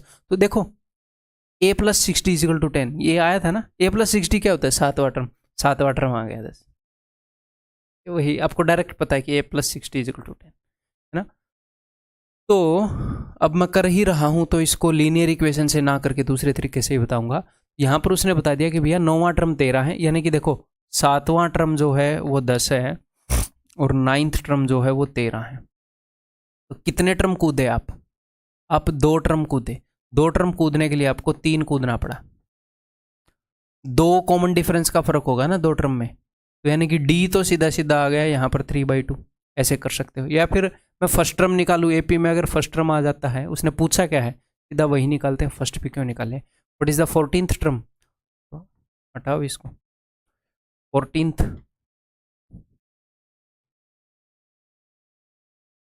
देखो, अगर 2 टर्म आगे जाएंगे तो 3 ऐड हो जाएगा। यहाँ पर 9 से कितने टर्म आगे जा रहे हैं? 9 और 5 टर्म आगे जा रहे हैं, तो कितना ऐड होएगा बताओ?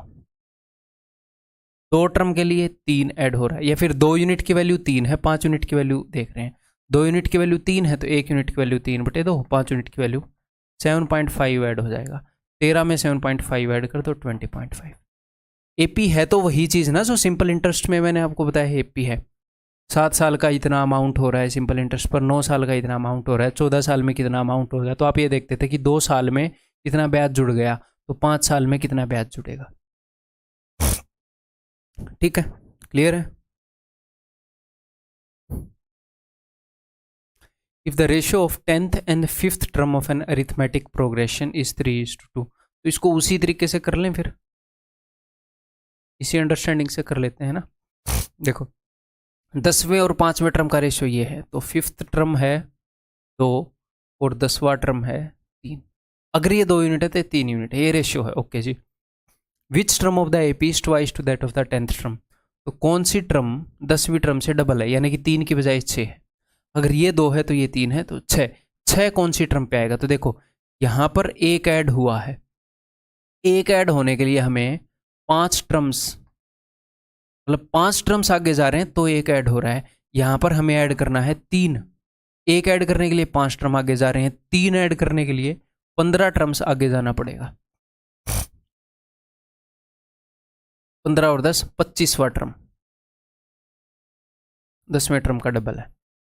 ऑप्शन सी, आप ऐसे कर सकते हो। अदरवाइज कैसे करें, चलो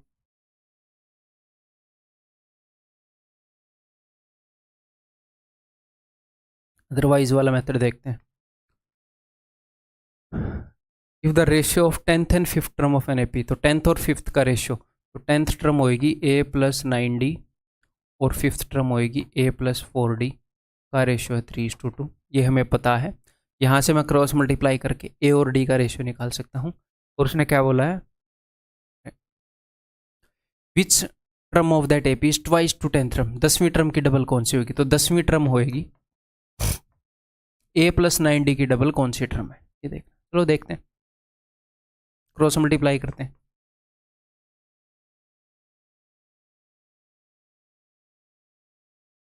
इट इम्प्लाइज दैट, ए को मैं उधर ले गया, a और 60 = a। ओके, इसका मुझे डबल चाहिए। इसकी वैल्यू किसके बराबर है, अगर मैं रखूं a = 60 रख दूं, तो 6 + 9 15d, इसके डबल होएगा 30d, इसका डबल 30d होएगा ना।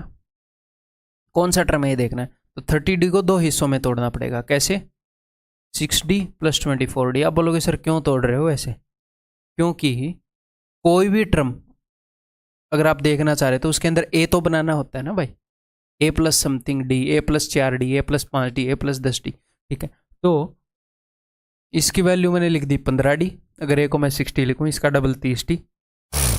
ठीक है, मैंने इसको 2 हिस्सों में तोड़ लिया, तो यहां से मैं डायरेक्टली बता सकता हूं कि 25वां टर्म होगा। 24d है ना 25वां टर्म। या फिर आप क्या कर सकते थे, जैसे ही आपको मिला a = 60, तो 10वां टर्म हो गया 15d। अब आप ऑप्शन चेक कर सकते हो कि 24d है उसकी क्या वैल्यू है, 24 टर्म की क्या वैल्यू है, 28 टर्म की क्या वैल्यू है, 25 टर्म की क्या value, and so on. Option से भी आ जाता है। ठीक है, if the 10th and the 16th term of an arithmetic progression are 7 and 9। अब 10वां और 6वां टर्म बता दिया, 10वां और 16वां। यहाँ पर भी 2 टर्म बताए थे हमें एपी के बारे में, सब कुछ पता चल गया। यहाँ पर भी 2 टर्म पता चले, सब कुछ पता चल गया। तो ये वही सिंपल इंटरेस्ट में जो मैंने आपको अंडरस्टैंडिंग करवाई है बता देंगे। अच्छा, ये अलग तरह का क्वेश्चन है, how many among the first 100 term of APR integer. ठीक है, उसने कोई टर्म नहीं पूछा, नहीं तो बहुत ईजी था, अलग तरह का क्वेश्चन है। देखते हैं, देखो इसको आप दोनों तरीके से कर सकते हो फिर, या फिर मैं इसी अंडरस्टैंडिंग के साथ चला जाऊं फिर। देखो 10th term and 16th term, तो 10th टर्म है भाई 7, 16th टर्म है 9। आप खुद ऐसे भी कर सकते हो, a + 9d = 7, a + 15d = 9, 16वां term 15d। यहाँ पे आप देखोगे कि 6d = 2, आप d की वैल्यू निकाल लोगे, a की वैल्यू निकाल लोगे, आप कर सकते हो। मुझे पता है ये वाली अंडरस्टैंडिंग वीक होती है स्टूडेंट की, जानबूझ के इससे करवा रहा हूँ रॉन्ग करने के लिए। ठीक है, तो देखो अब हर टर्म के साथ होता क्या है, मुझे एक बात बताओ, अगले वाला टर्म बड़ा या छोटा क्यों होता है, क्योंकि उसके अंदर d जुड़ जाता है। 6 टर्म के अंदर 6d जुड़ चुका है और यहां पर है 2, तो डायरेक्टली हमें पता चल रहा है कि 6d is equal to 2 and d is equal to 1/3। ठीक है, तो यानी कि अगर 10वां टर्म 7 है, अगर 10th टर्म 7 है, तो 11वां जो टर्म है वो होएगा 7 1/3, 12वां जो टर्म होएगा वो होएगा 7 2/3, 13वां जो टर्म होएगा इसमें 1/3 और जुड़ेगा वो हो जाएगा 8। तो हर 3 टर्म में से 2 टर्म फ्रैक्शन वाले हैं, एक टर्म जो है वो क्या है, इंटीजर है। वो ये बोल रहा है कि इस एपी के पहले 100 टर्म्स के अंदर कितने इंटीजर है, ये पूछ रहा है। तो हर 3 में से एक टर्म इंटीजर है, अगला टर्म 8 1/3, फिर 8 2/3, फिर 9, हर 3 में से एक टर्म इंटीजर है। तो आप 3 से डिवाइड भी कर सकते हो 100 को, लेकिन हमें ये नहीं पता कि 3 से अगर मैं 100 को डिवाइड करूंगा, अगर मैं 100 को डिवाइड करूंगा 3 से, तो एक तो 99 टर्म्स हो गए, एक 1 टर्म हो गया। ठीक है, इन 99 टर्म में मुझे पक्का पता है कि 33 टर्म्स जो हैं वो क्या हैं, वो इंटीजर हैं। हर 3 में से एक टर्म इंटीजर है, लेकिन ये जो एक एक्स्ट्रा टर्म है ये इंटीजर है कि नहीं ये मुझे नहीं पता। ये फ्रैक्शन वाला भी हो सकता है, इंटीजर भी हो सकता है। तो सर हमें कैसे पता चलेगा, तो मुझे देखना पड़ेगा इस एपी का फर्स्ट टर्म क्या है, फिर पता चलेगा। जो साइक्लिसिटी वाला कंसेप्ट यूज करते थे ना नंबर सिस्टम में, देखो अभी आपको पता चलेगा। तो पहले वाला टर्म कैसे आएगा, फर्स्ट से लेकर 10 तक जाने के लिए हमें क्या करना पड़ता है, 9d ऐड करना पड़ता है ना, 9 का फर्क है। तो 6, तो d की वैल्यू तो आ चुकी है 1/3, तो 9d की वैल्यू क्या होगी, 9 इंटू 1/3 6, 9 इंटू 1/3 सॉरी 3, तो 7 में से 3 गए 4। अगर यहाँ पर आप कंफ्यूज हुए हो क्योंकि मैंने ऐसे लिखा है, तो आप ऐसे कर सकते थे। ध्यान से मेरी बात को सुनो कि 10वां टर्म है a प्लस, 10वां टर्म है a plus 9d that is equal to 7, 16वां टर्म है a plus 15d that is equal to 9। आप इनको सोल्व करते तो आपको d की वैल्यू भी मिलती, आपको a की वैल्यू भी मिलती, आपको फर्स्ट टर्म मिल जाता, फिर आपको पता चलता कि 1/3 ऐसे ऐड हो रहा है। तो देखो अब मेरी बात, ये 4 है, इसके आगे 4 1/3 है, फिर 4 2/3 है, फिर 5 है। तो हर 3 टर्म्स में से एक टर्म अपना इंटीजर है, अगले 3 में से एक इंटीजर है। तो पहले 99 टर्म में ऐसे ऐसे 33 ग्रुप्स आएंगे, हर एक ग्रुप में एक टर्म क्या होएगा, इंटीजर होएगा। तो जो एंड में जो 1 एक्स्ट्रा बचा है ये पहले वाला होएगा। जब ऐसे ऐसे 33 ग्रुप्स चले जाएंगे तो एंड में जो एक बचेगा वो इंटीजर ही होएगा, क्योंकि सबसे पहले वाला इंटीजर है। अगर दूसरे वाला इंटीजर होता, पहले वाली फ्रैक्शन होता, तो ये फ्रैक्शन होता, तो ये भी इंटीजर है। तो 33 यहां पर इंटीजर है, एक यहां पर इंटीजर है, टोटल 34 टर्म्स इंटीजर है। अब कई बच्चे ऐसे सोच सकते हैं कि ये क्वेश्चन क्या हमारे सिलेबस में, आपके सिलेबस में एपी है, हाँ जी, आपके सिलेबस में साइक्लिसिटी है, हाँ, तो उन दोनों कंसेप्ट को मिक्स करके क्वेश्चन बना है। तो क्या सिलेबस में है, क्या सिलेबस में नहीं है, अगर बेसिक्स हमारे स्ट्रॉन्ग हैं तो वो भी हम आइडिया लगा सकते हैं कि हाँ ये है, वो मेरे ऊपर छोड़ दो, मेरे बहुत स्ट्रॉन्ग है बेसिक। क्लियर है, समझ में आ गई भाई बात। एक आधे मिसलेनियस से क्वेश्चन कर लें, थोड़ा सा आपके दिमाग को और मजबूत करने के लिए इस टॉपिक में है। 3 क्वेश्चन और कर लेते हैं बढ़िया बढ़िया, फिर एपी जो है वो ख़त्म हो जाएगा।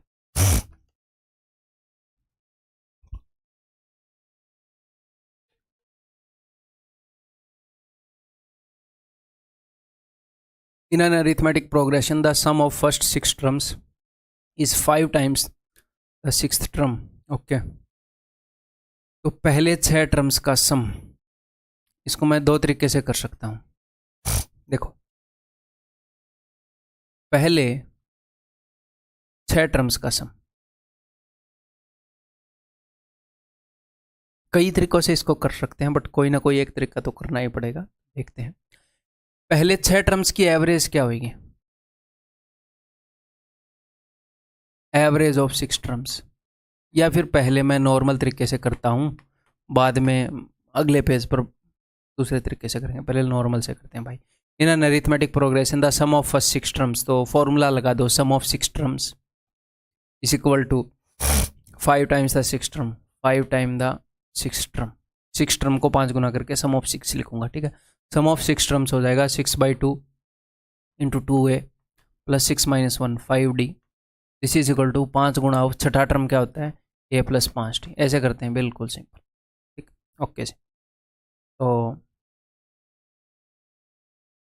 इट इम्प्लाइज दैट 3 दूनी 6a plus 15d is equal to 5a plus 25d, ठीक।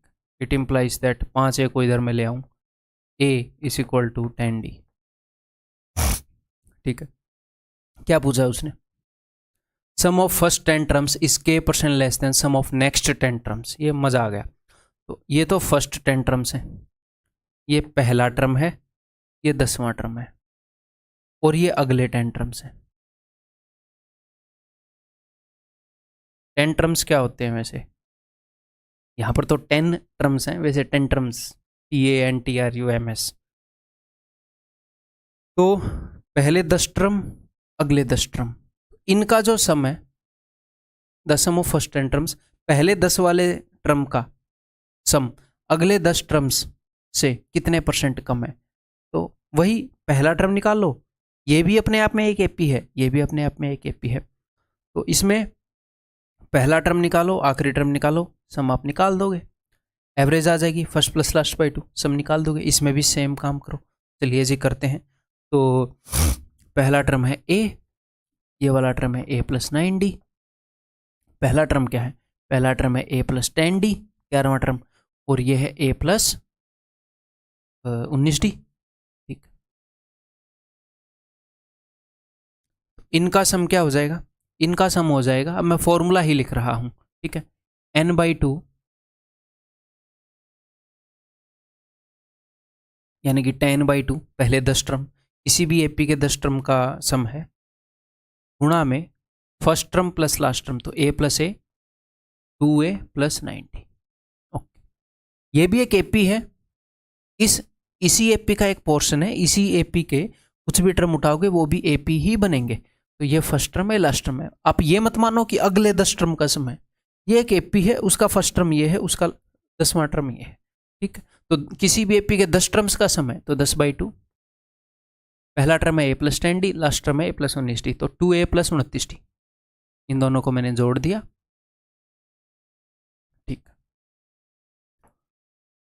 और टेलीग्राम चैनल पर आपको ये बताना है कि मेरी जो पेस है इस टॉपिक को जब मैं आपको पढ़ा रहा हूँ, वो आपको ज़्यादा फास्ट तो नहीं लगी कि सर ये तो फास्ट थी, क्योंकि मैं थोड़ा सा तो मैं फास्ट करने की कोशिश कर रहा हूँ, क्यों, क्योंकि टॉपिक की जो रिलेवेंसी है उसके हिसाब से मैं चीज़ों को करता हूँ, क्वेश्चंस को किस हिसाब से उठाना है टॉपिक की रिलेवेंसी के हिसाब से, तो रिलेवेंट है, बट जिस वे से मैं करा रहा हूँ अपना पर्पज सोल्व हो जाए, मैं वहाँ पर क्वेश्चन ही करना है, क्योंकि बहुत ज़्यादा फ्रीक्वेंट है नहीं, बहुत ही रेयर है, ठीक है। तो आप बताना आपको समझ में आ रहा है कि, तो a की वैल्यू है 10d, ओके, तो a की वैल्यू यहाँ पर 10d रख दो, इनका रेशियो ही निकालना है, रेशियो ही नहीं, अच्छा हाँ, ये बताना ऊपर वाली वैल्यू नीचे वाली से कितने % कम है, तो रेशियो से वो बात बन जाएगी। तो यहाँ पर a की वैल्यू अगर आप 10d रखोगे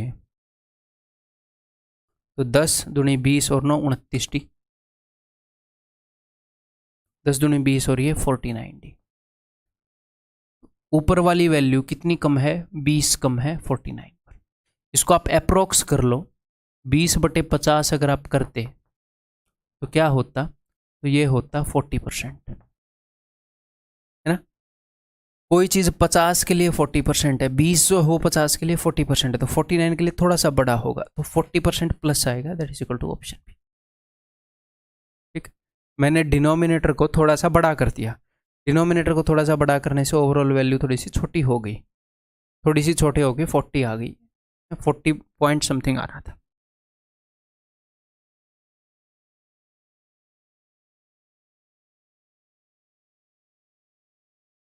बताओ इफ द एवरेज ऑफ, मैं ये सोच रहा था ना इसको एक और तरीके से बताऊं, रहने तो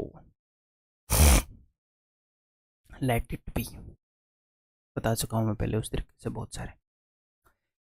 if the average of first 9 terms of an arithmetic progression is 11 and the average of next 9 terms is 29, what is the 19th term? ठीक है, चलो इसको मैं उस तरीके से बता दूंगा, एवरेज वाले दो तरीके से बताऊंगा इस क्वेश्चन को। एवरेज ऑफ फर्स्ट 9 टर्म्स, तो पहले 9 की एवरेज, तो फर्स्ट टर्म और 9th टर्म, इन सारे टर्म्स की जो एवरेज है वो 11 है, और अगले 9 टर्म यानी कि 10वें से लेकर, पहले 9 और 9 18 हो जाएंगे ना, तो 10वें से लेकर 18वां टर्म।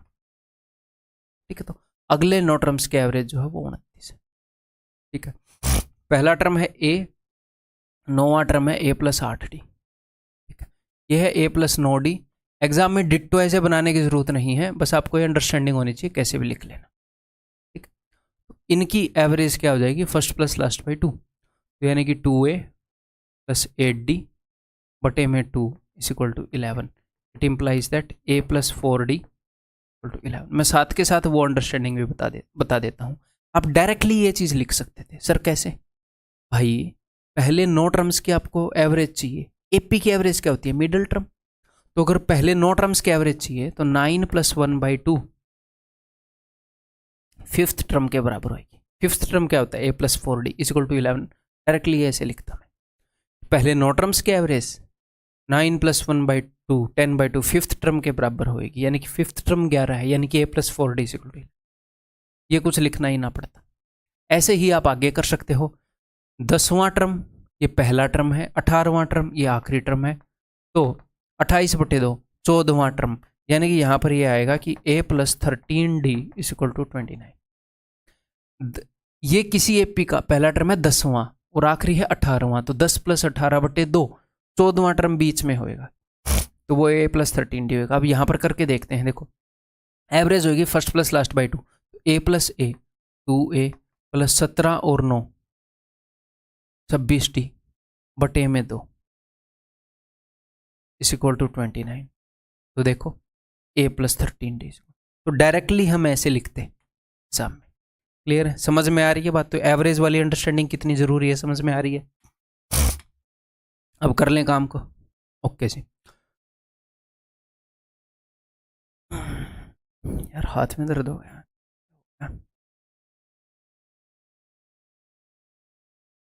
बुढ़ापा आ गया क्या जल्दी?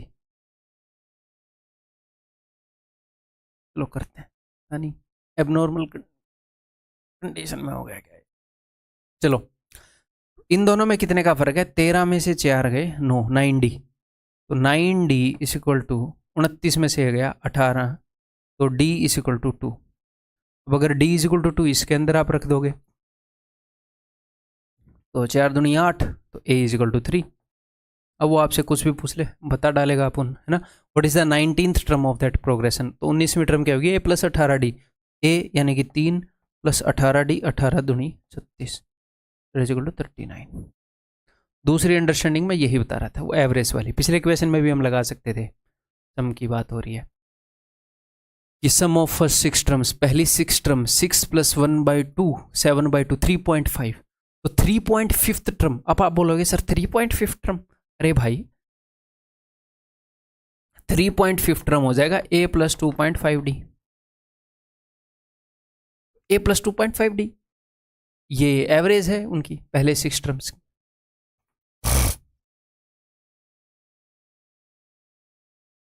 ठीक है, ये क्लियर है? ये लास्ट क्वेश्चन है भाई।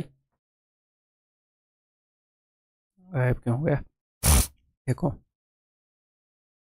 How many arithmetic progressions starting with 101 and ending with 1001 can be formed, कितनी एपी बन सकती हैं जो इससे स्टार्ट हो रही हैं? मिसलेनियस क्वेश्चन है, देखूंगा बीच में कई सारे टर्म्स आएंगे ऐसे, ठीक है, और ये इस पर एंड हो रही हैं, कैसे? कितनी एपी बन सकती हैं जो इससे स्टार्ट हो रही है इस पर एंड हो रही है? Can be formed using only integers, हाँ बस सिर्फ इंटीजर होने चाहिए, नहीं तो इनफाइनाइट बन जाएंगे। जो कॉमन डिफरेंस है उसको आप 1 मान लोगे, आधा मान लोगे, 0.25 मान लोगे, 0.1 मान लोगे, 0.15 मान लो, मतलब इनफाइनाइट एपी बन जाएंगी। अब एक कंडीशन होगी कि सिर्फ इंटीजर होने चाहिए। ओके जी। Such that each progression has at least 4 term, और कम से कम 4 टर्म होनी चाहिए। अच्छा, कम से कम हर एक प्रोग्रेशन में जितनी भी आप एपी बनाओ 4 टर्म कम से कम होनी चाहिए। ठीक है, तो देखते हैं, लेट अस सी। तो कुल मिलाकर मामला ये है भाई, ध्यान से मेरी बात को समझने की कोशिश करिएगा। एपी अगर मैं बनाऊं तो कम से कम 4 टर्म, यानी कि 2 टर्म तो ये हो गई, ऐसे मिनिमम 2 टर्म और आए। ओके, इसके और इसके बीच में गैप कितने का है? इसके और इसके बीच में गैप है 900 का, यानी कि इनके बीच में ये जो 900 का गैप है ये मैंने डिवाइड करना है, ये मैंने डिवाइड करना है। अगर मैं इस 900 के गैप को 2 टुकड़ों में डिवाइड कर दूं ऐसे, यानी कि इधर 450 और इधर 450, और यहां पर एक टर्म लिख सकता हूं जो इससे 450 बड़ा हो, तो होएगा क्या? 3 ही टर्म आएंगे। ओके, एपी बनेगी कैसे? एपी बनेगी जो बीच का 900 का गैप है इसको डिवाइड करके। तो क्या मैं इसको 2 टुकड़ों में डिवाइड कर सकता हूं? मैं इसको एक टुकड़े में भी डिवाइड कर सकता हूं। कैसे? सिर्फ 900, एपी में 2 ही टर्म आए, कम से कम 4 टर्म चाहिए। ओके जी, 900 को मैं 2 टुकड़ों में भी डिवाइड कर सकता हूँ, जी हाँ, बट 2 टुकड़ों में डिवाइड करूंगा 450 तो यहाँ पर एक टर्म आ जाएगा इससे 450 बड़ा, बट 3 ही टर्म होंगे। अगर मैं इसको 3 टुकड़ों में डिवाइड कर दूं 900 को, 300 300 300, इससे 300 बड़ा एक टर्म आ जाएगा, इससे 300 बड़ा एक टर्म आ जाएगा, इससे 300 बड़ा ये होगा, तो 4 टर्म हो जाएंगे। तो कुल मिलाकर, तो फिर ये तो एक वैलिड एपी हो गई। हाँ जी सर, कुल मिलाकर हम ये देख रहे हैं कि 900 को हम कैसे कैसे डिवाइड कर सकते हैं। तो भैया 900 को आप इसके फैक्टर से डिवाइड कर सकते हैं। 900 को आप 7 से डिवाइड कर सकते हैं? नहीं। तो पहले तो मैं ये देखूं कि 900 को मैं कितने नंबर से डिवाइड कर सकता हूं। Number of factors of 900, prime factorisation लिखो। 9 का मतलब 3 की पावर 2, 2 जीरो है, इसका मतलब इसके अंदर 2 बार 2 है, 2 बार 5 है। नंबर सिस्टम का कंसेप्ट यूज हो रहा है, तो number of factors will be equal to, powers के अंदर एक एक ऐड करोगे आप, 3 इंटू 3 इंटू 3, 27 फैक्टर हैं। अब 900 के कौन कौन से फैक्टर को मैं यहां पर यूज कर सकता हूं? अब मेरी बात को ध्यान से सुनिएगा। जो कॉमन डिफरेंस है, जो कॉमन डिफरेंस होगा यहां पर 300 का है, 300 का कॉमन डिफरेंस हो सकता है? आप बोलोगे जी हाँ। अगर 300 का कॉमन डिफरेंस लोगे 2 टर्म्स के बीच में, तो 300 का कॉमन डिफरेंस एक टर्म आ गई, 300 का कॉमन डिफरेंस एक टर्म आ गई, 300 का कॉमन डिफरेंस एक ये हो गई, तो 4 टर्म हो गई। तो क्या मैं जो कॉमन डिफरेंस है, जो कॉमन डिफरेंस है ये हमेशा रहेगा फैक्टर ऑफ 900। ठीक है, तो क्या मैं कॉमन डिफरेंस 1 ले सकता हूं? ले सकते हो 1। इस 900 को आप डिवाइड कर दो 900 टुकड़ों में। मैं 2 तरीके से आपको बताऊंगा, ये तरीका मैं पहले दूसरे तरीके से आपको बता रहा था। चलो मैं इसको हटा दो, अभी पिछली 1-2 बातों को भूल जाओ, कंफ्यूजिंग हो जाएगा। मैं तो टीचर हूं, आपके लिए कंफ्यूजिंग हो जाएगा। देखो, तो कुल मिलाकर ये जो 900 का गैप है इसको मैं तोड़ना चाह रहा हूं। इसको अगर मैंने 3 टुकड़ों में तोड़ दिया तो ये 2 टर्म आ जाएंगी, टोटल 4 टर्म हो जाएंगी। ठीक है, तो 900 को तोड़ने के, 900 को बहुत सारी वैल्यूज में हम तोड़ सकते हैं, जो भी जितने भी उसके फैक्टर हैं। 450 भी 900 का फैक्टर है, 300 भी 900 का फैक्टर है, 100 भी 900 का फैक्टर है। तो 900 को आप तोड़ सकते हो अलग अलग टुकड़ों में, जो भी इसका फैक्टर है उसके रूप में। लेकिन 900 को आपने ऐसे नहीं तोड़ना कि 900 को आप 900 ही रहने दो बस, तो फिर 2 ही टर्म हो जाएंगे। 900 को 450 भी नहीं बनाना। अगर 450 मतलब ऐसे भी नहीं तोड़ना, नहीं तो क्या होएगा? मैंने अभी बताया था 3 ही टर्म हो जाएंगी। इसके अलावा 900 के जितने भी फैक्टर हैं उसमें आप तोड़ सकते हो 900 को, एपी में 4 से ज़्यादा टर्म आएंगे। तो 27 माइनस 2, 900 को ब्रेक करने के टोटल 27 वेज हैं, 27 फैक्टर हैं। उसमें से 2 जो हैं उसमें हम नहीं ब्रेक कर सकते। 27 माइनस 2 25, ऑप्शन सी। अब मैं दूसरे तरीके से आपको बताता हूं। देखो, ये टोटल डिस्टेंस कितना है? 900 900। अब जो कॉमन डिफरेंस है वो क्या होएगा? कॉमन डिफरेंस को हमने कॉमन डिफरेंस एक इंटीजर होना चाहिए। क्यों सर? क्योंकि अगर कॉमन डिफरेंस आपने ले लिया 0.5 तो अगला टर्म हो जाएगा 101.5, जो कि हम नहीं ले सकते भैया, इंटीजर होने चाहिए। तो कॉमन डिफरेंस के ऊपर एक कंडीशन है कि वो इंटीजर होना चाहिए, और दूसरी कंडीशन क्या है, कॉमन डिफरेंस अगर आपने ले लिया 7, 101 में 7 जोड़ो, फिर 7 जोड़ो, फिर 7 जोड़ो, ऐसे साथ साथ आप जोड़ते जाओगे, लेकिन 907 से डिवाइड नहीं हो रहा, तो क्या होएगा, एंड में कुछ ऐसा बच जाएगा नंबर, ऐसा टुकड़ा बच जाएगा, 7 से इसको डिवाइड करके जो भी रिमाइंडर आएगा वो बच जाएगा, और 7 जोड़ने पर ये नहीं आएगा। कॉमन डिफरेंस ऐसा होना चाहिए जो 900 को डिवाइड करे, नहीं तो एंड में 7 जोड़ते रहेंगे और 7 जोड़ने के बाद 1001 नहीं आएगा। ठीक है, तो कॉमन डिफरेंस के ऊपर दो कंडीशन है, एक तो ये इंटीजर होना चाहिए और एक ये होना चाहिए फैक्टर ऑफ 900। ठीक है, तो फैक्टर ऑफ 900 हमने देख लिए 27 है, और एक और कंडीशन है क्या, कि कॉमन डिफरेंस ऐसा होना चाहिए कि कम से कम 4 टर्म बने। तो ये दो कॉमन डिफरेंस नहीं हो सकते, कौन से, 900 और 450, क्योंकि कॉमन डिफरेंस एपी का हमने 900 लिया तो इसके बाद सीधी ये टर्म आ जाएगी, 2 ही टर्म होंगी। 450 लिया तो इसके बाद एक और टर्म आएगी, फिर ये आ जाएगी, 3 ही टर्म होगी। उसके बाद आप 300 ले सकते हो, मैंने 1 से डिवाइड किया पहले 900 को, फिर मैंने 2 से डिवाइड किया, फिर मैंने 3 से डिवाइड किया, 300 में ले सकता हूं, तो बाकी सारे वाले आप ले सकते हो। तो टोटल 27 पॉसिबल वैल्यू, उसमें से 2 नहीं ले सकते, 25 पॉसिबल वैल्यू हो सकती है कॉमन डिफरेंस की, 25 तरह की एपी बनाई जा सकती है।